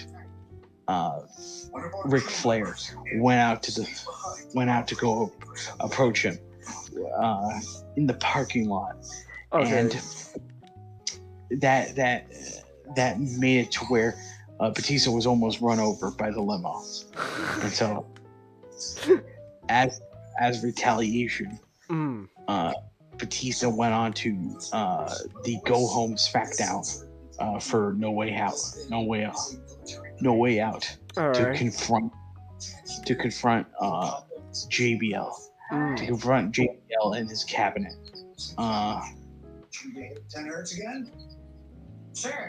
Which resulted in him just completely wrecking JBL's limo, destroying the windows, destroying the horn hood ornament he has, and that was to end SmackDown in time for pay-per-view. So Teddy Long is trying to get Batista, signed for the show. All right. While that's happening, Carlito, Caribbean Cool Carlito, it is still trying to get Teddy Long fired from his job. All right. And so like he said, the board will choose whether or not you will keep your job depending on if you can sign Batista. So it is a big thing that he is trying to do to not only increase SmackDown's ratings, but also just save his job. So that's the entire. Those are the entire backstage segments. Is everyone waiting for Batista? Okay. And so the Cruiserweight Open, Paul London comes out, Spike Dudley, who comes out wearing a New England like Tom Brady jersey in Philadelphia County. Major heat magnet there. And then you got Shannon Moore, Chavo Guerrero, and Akio. Yes. All right. Like really quick. And the defending cruiserweight champion, SmackDown's #1 announcer, Funaki. Yes. Here's some interesting names. I know. So the match starts off with Funaki and Paul London. They do some cool things. All right. Well, they do things. Spike Dudley becomes a little shit by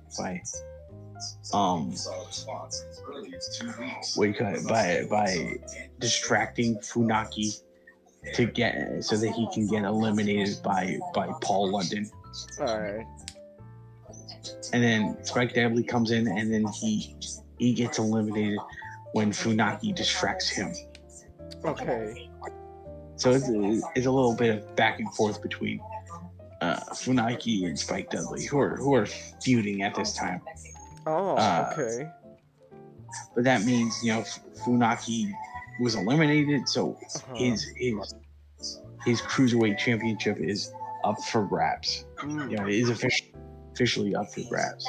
So after Spike Dudley and Funaki left, Shannon Moore came in. Like he and Paul London did some cool things. Okay. He was eliminated after he missed a corkscrew moonsault, which London capitalized by doing a 450 splash to eliminate him. And then you have Akio. He is just Akio. He's just Akio. You don't have that much to say about Akio? No. Aww.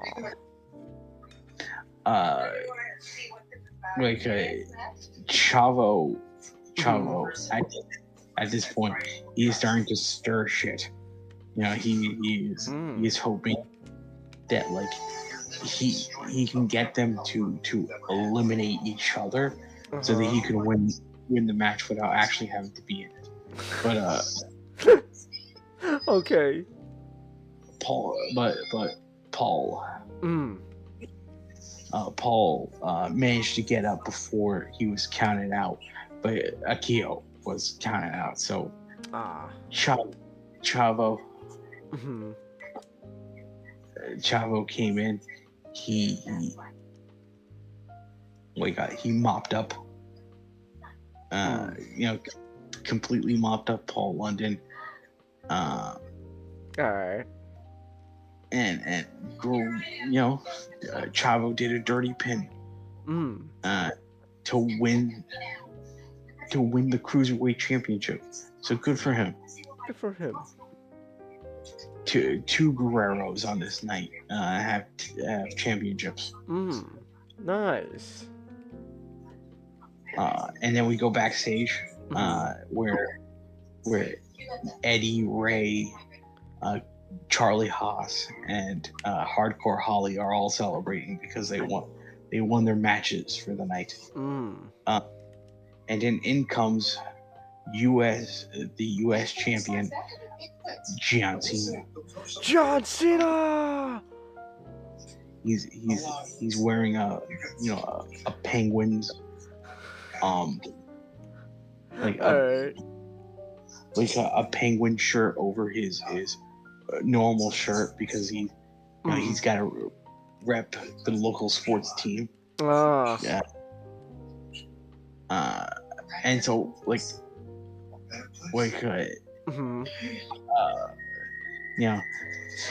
everyone's celebrating. John wanted to see what was going on, and then Eddie told the others, hey, can you leave us alone? Basically, Eddie, he's telling John, Angle, he's dangerous. He's gonna get you. But I know you have it in you. You can withstand. You can withstand his ankle lock. Okay. Fight through the pain. Try to get through it. This whole backstage segment is kind of using Eddie, who was WWE champion last year before he lost the belt to JBL, of course. He there. This was them using Eddie to put the shine onto John. Kind of go. You are the chosen one. You will beat Angle. and get your match at WrestleMania for the championship. Okay. And you know what? I really liked it. You know, because Eddie, yeah, he's great. Yeah, he's very convincing. And this was still at a time early within the year where people didn't hate on John Cena. Ah. Okay. So this got a positive reaction to everyone. And so we go on to The Undertaker versus Luther Reigns. Ooh, The Undertaker. The reason for this match is on SmackDown. The Undertaker was part of the number one contenders tournament. But he and his opponent Rene Dupree were both eliminated by double countout. And particularly for The Undertaker, Luther Reigns, who he and Mark Jindrak are Kurt Angle's lackeys. Okay. They were asked by Angle to try to, do whatever they could to mess with The Undertaker's match. And so Luther Reigns held on to Taker, causing him to lose the match, giving Angle, like the perfect opportunity to wrestle one time and go on to the finals. Okay. And so as revenge, the Undertaker, took his revenge onto Mark Jindrak on the week SmackDown. All right. He got the win over Mark Jindrak, but Luther Reigns hit him over the head with a camera. Okay. And you'd imagine, okay, that's the big thing they're gonna focus on when it gets to the match. Not really. The one thing about this entire match is it kind of just felt like a squash match. A squash match? Essentially a squash match. It's just like one side is just relentless. Yeah, it's just completely dominating against the other one. Another wrestler, and that other wrestler has no opportunity to fight back. So they're just used to make one wrestler look good. That's just what it felt like to me when it came to this. Like when it came to this match, and it kind of became a bit like dull. Because of it. I do want to mention this, like in the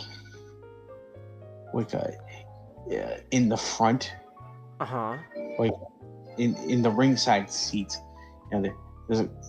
there's a guy holding us, and there's a guy holding a sign that says 2 on it. Okay. And I didn't notice it until this match, but he would always held up that number 2 sign whenever there's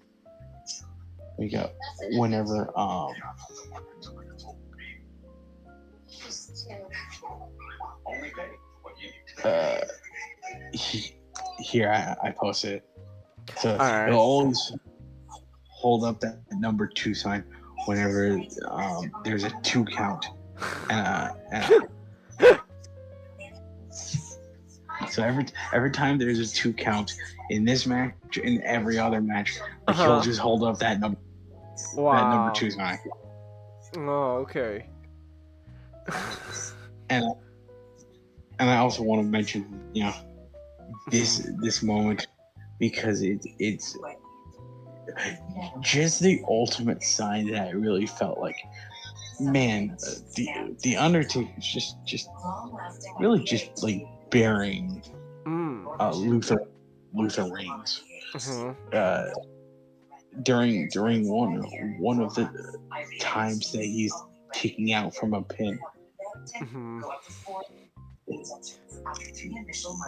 He basically just pushes away like Luther Reigns.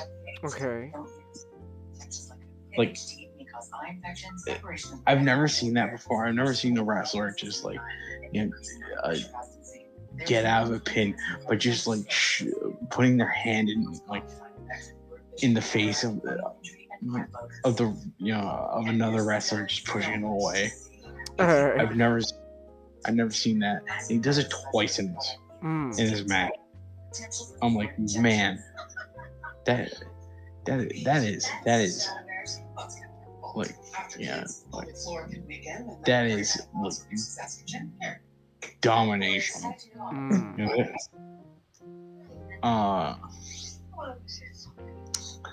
But like Undertaker completely conquers this match.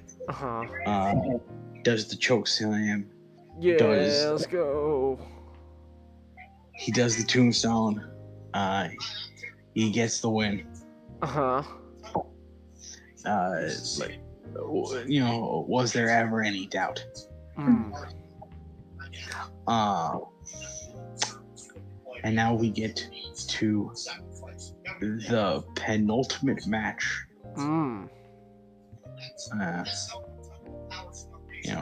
Before the main event. And John Cena versus Kurt Angle. Let's go. Hey. This was a really good match. It is not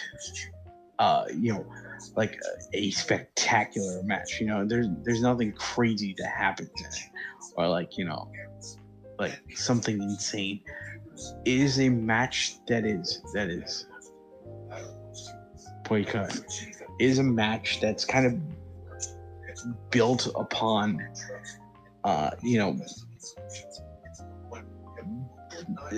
Kurt and John's sort of their dynamic and their initial rivalry 2 years ago,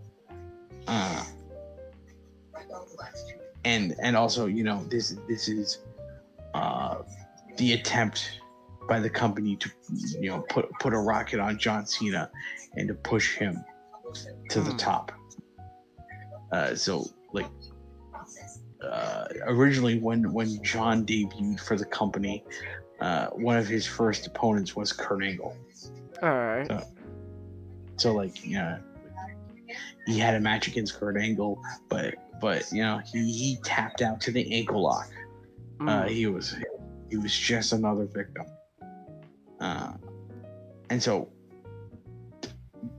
I don't know how many times John Cena wrestled Kurt by himself before this, if any. Okay. If any times, but like this entire match essentially feels like this is one last test, one last trial John needs to go through before he's ready to have his match at main WWE Championship. He needs to conquer Kurt. He needs to defeat him clean.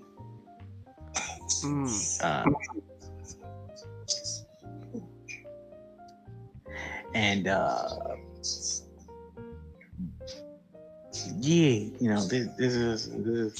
is a really good match.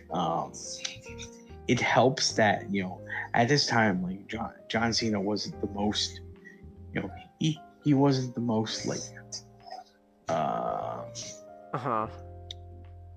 like seasoned wrestler, he wouldn't be what he is, what he is now, where where he's a ring general, and like he'll have a great match with pretty much everything. He's still green, like he and that's okay because like Kurt Angle's with him there, and like Kurt Angle I think can get a great match from pretty much anyone. So like the entire match is Kurt who is the hometown boy. He is from Pittsburgh, Pennsylvania. Despite that, like this is still deep within the "you suck" chants.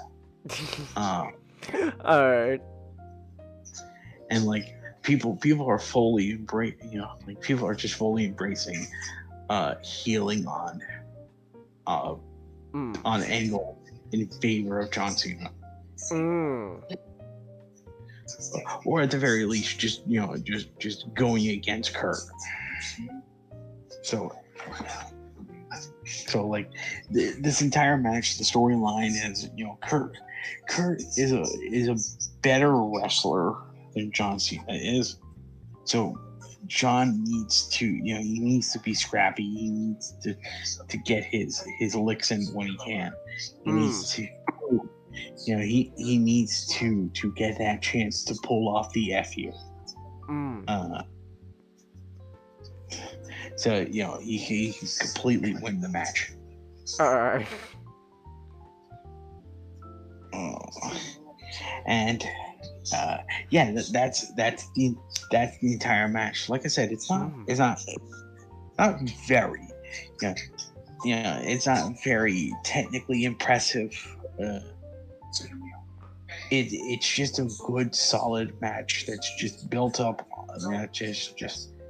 Is like built up entirely by the storyline, and just like the fans are like way behind John Cena.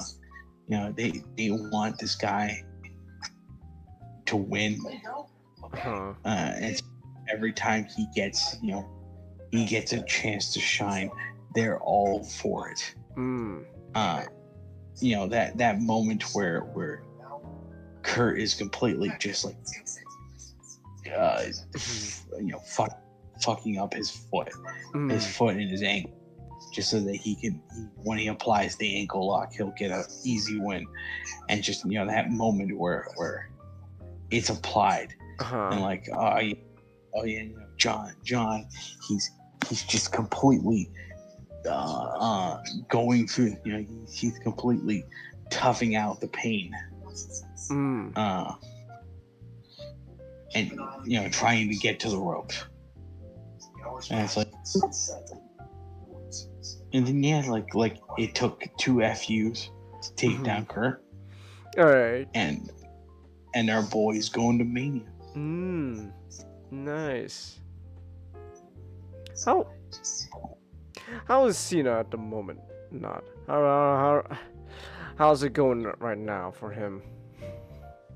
In the current year? Yeah, in the current year. Now that he turned evil, what's going on now? My favorite, like he still hasn't been on TV since what happened at the Elimination Chamber. Okay. So we still don't know how his character is going yet. But one of my favorite things is like there was a bald spot on his head, like at the Elimination Chamber. Okay. And people were paying attention to it, and we're like, oh, he has a bald spot. But then like recently, he had some work done, and like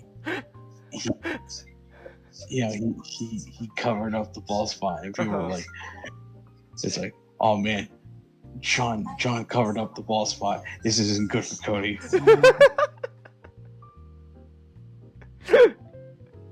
All right.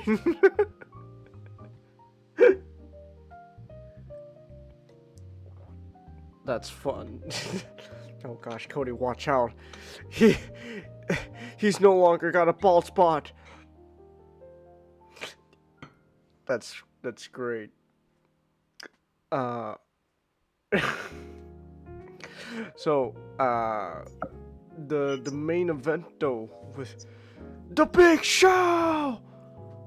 The Big Show and JBL. Mhm.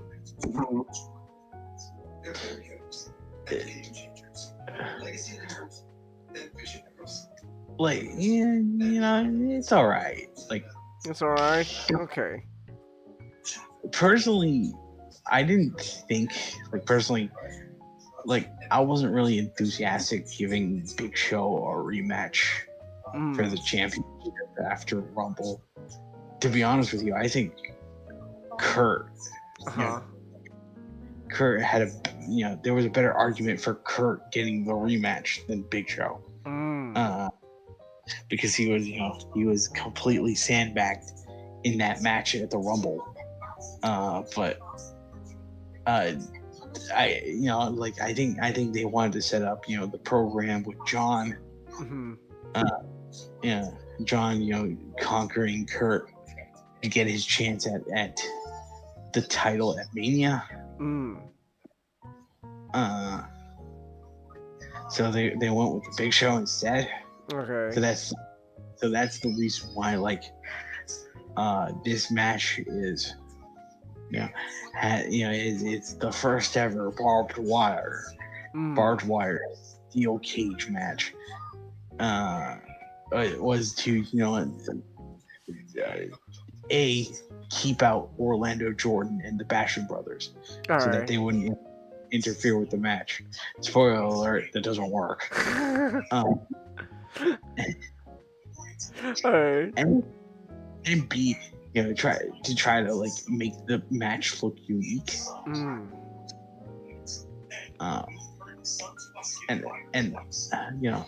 not the first one to mention this. Okay. But it's worth mentioning to you guys. This, like, JBL's championship run was really weird because he, more than any other champion, he would be filled with, he'll be in like all these weird gimmick matches. Okay. Like, would be in this, this barbed wire steel cage match. He'd be in, like, in the bull rope match, the four corners bull rope match against Eddie.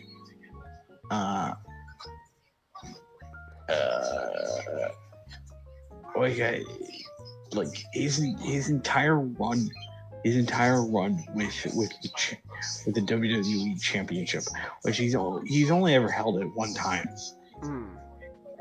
It's just him doing like a ton of gimmick matches. And I don't know why that's the case. I don't know why, like, someone looked at JBL and be like, okay, you're going to be defending your match in an Inferno match.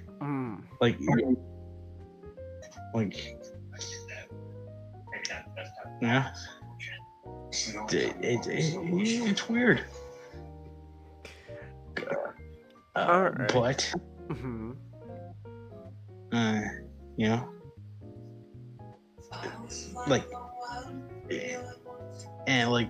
to be perfectly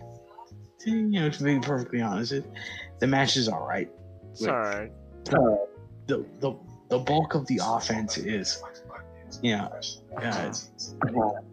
Big Show dominating the match initially. He's using the cage to his advantage. I should describe, the objectives to a cage match, just so you guys know. In a cage match, if they haven't been, like, if the rules haven't changed, your like, pinfalls and submissions are still legal, but there's also added stipulation of if you can get out of the cage, like if you can get out of the cage and your both feet hit the ground outside of the ring, you can win the match. So the point is to escape. Yeah, the point is to get a pinfall or submission or escape. Okay. Like and in a regular in a regular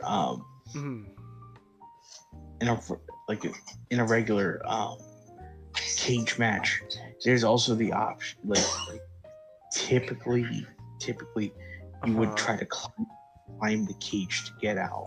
There's also an option to tell the referee to open up the door on the side of the cage. Okay. To walk out that way. But in this, they padlocked the door.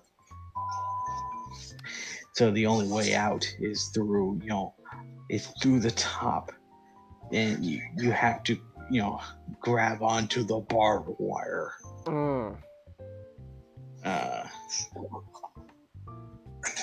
But like the bulk of this match is just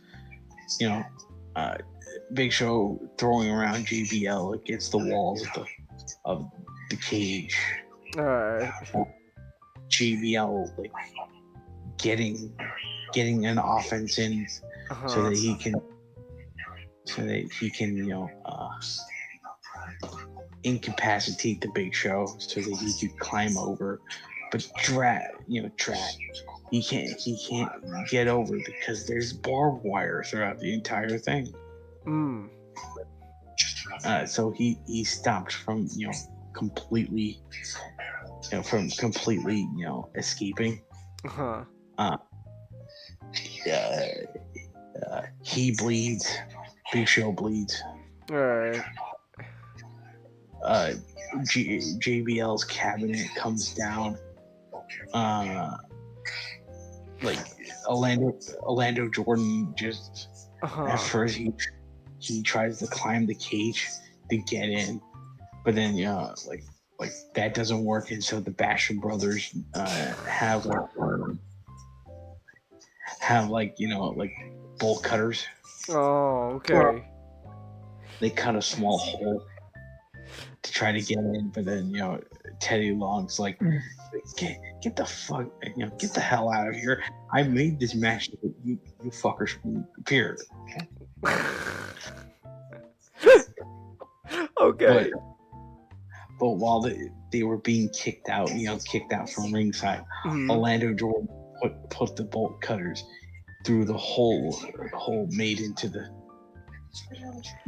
wall of the cage, and so JBL can use that as a weapon, and also he can cut one of the wires on top to try to get out. And so he tries to do that, but you can't keep down the Big Show. He'll just keep coming up.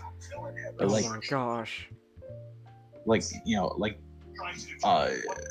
indigestion. And so the big describe Big Show like indigestion. That's kind of funny. The Big Show. He's like acid reflux. He just keeps coming back up.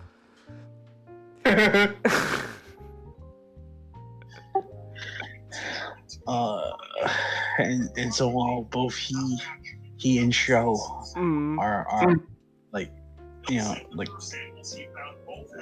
halfway up the cage, he choke slams Show choke slams JBL, and it breaks through like the boards and the padding of the ring.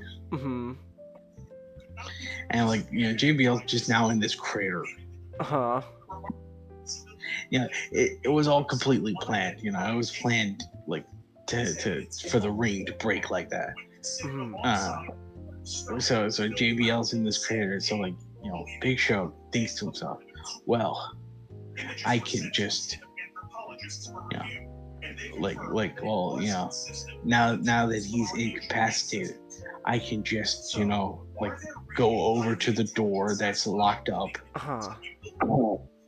There's no way to get out because it's locked up by a padlock. But what the padlock didn't know is that the Big Show can just increase his strength whenever he feels like it. So he'll just Increase his strength. he'll just just yank on the padlock like it's nothing, almost like that the padlock isn't used to up anything. The way you're talking is it's like you're describing like Big Show's have like some like Dragon Ball, like, oh my gosh, Big Show's power level's increasing, oh my gosh, JBL, get out of there, run. You gotta get out there. Even a wrestling god couldn't withstand his might. And so he breaks through the chain to get out before he can put his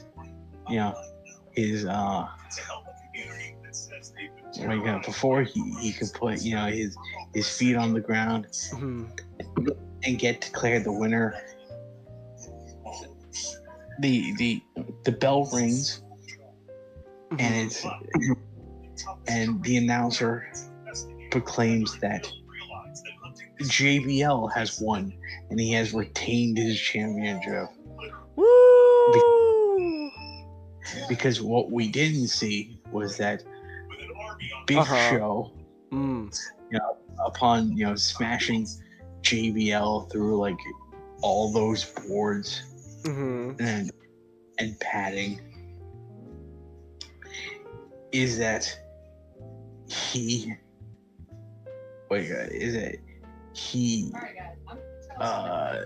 threw JBL so far down to the ground that like he broke through to the underneath of the ring, so he could just crawl out and just come out to the other side.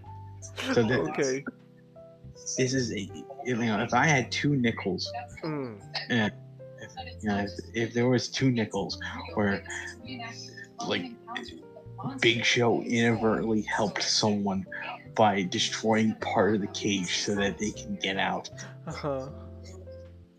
I had two freaking nickels because this happened twice. Oh, okay. Like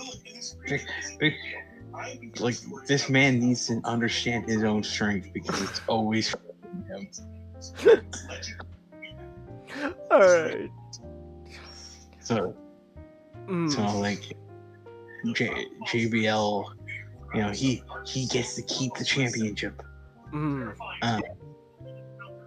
And he'll face off against Big John at WrestleMania. Big John. Exactly. How many bigs are there? I want to say 10. Man, Vince really was cooking with those names. All right, Vince, what are we gonna call this guy? How about another Big John?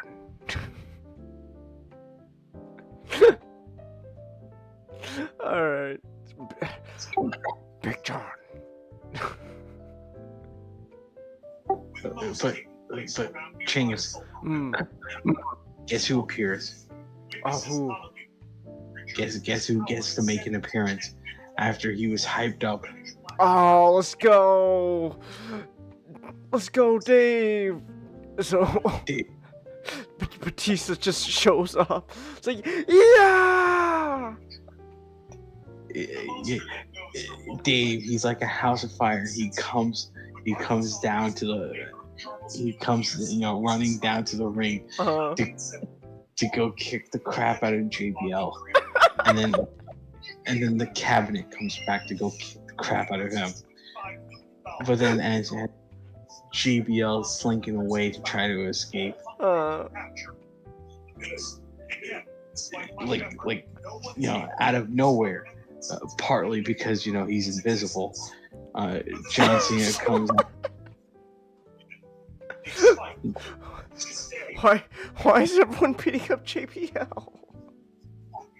Because they want the championship.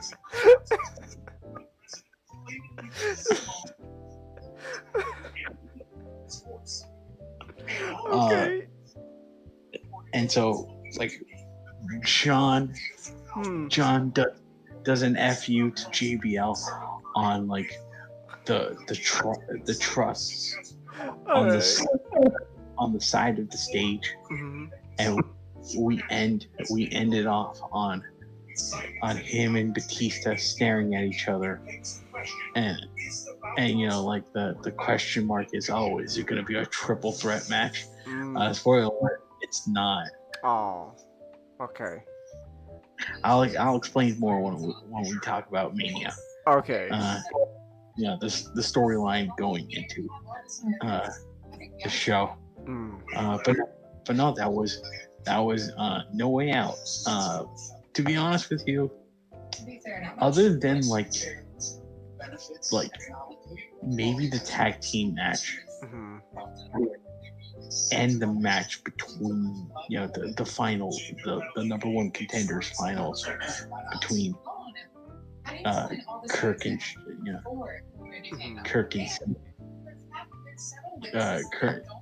Cena. This is not a very memorable show. Oh. I've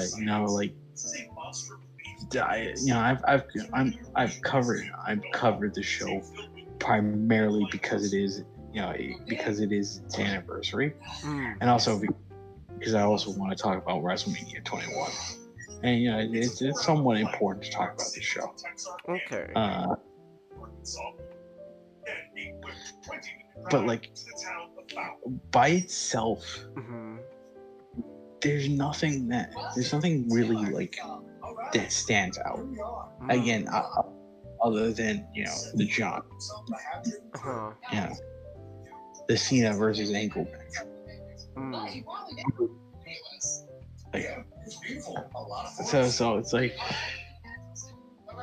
you can skip this pay-per-view if you don't want to see it. Oh, okay.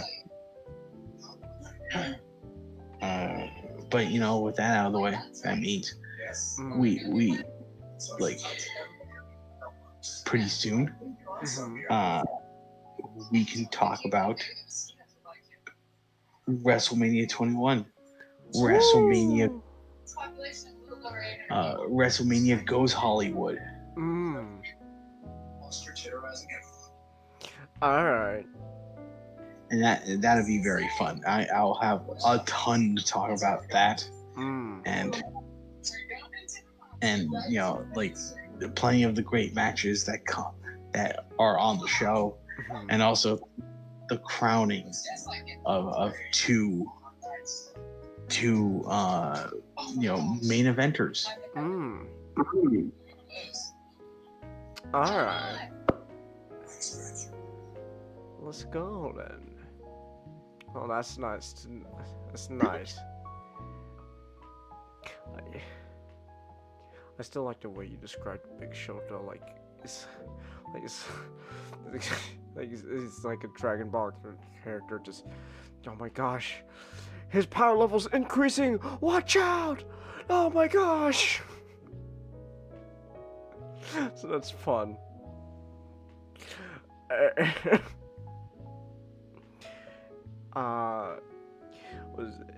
Is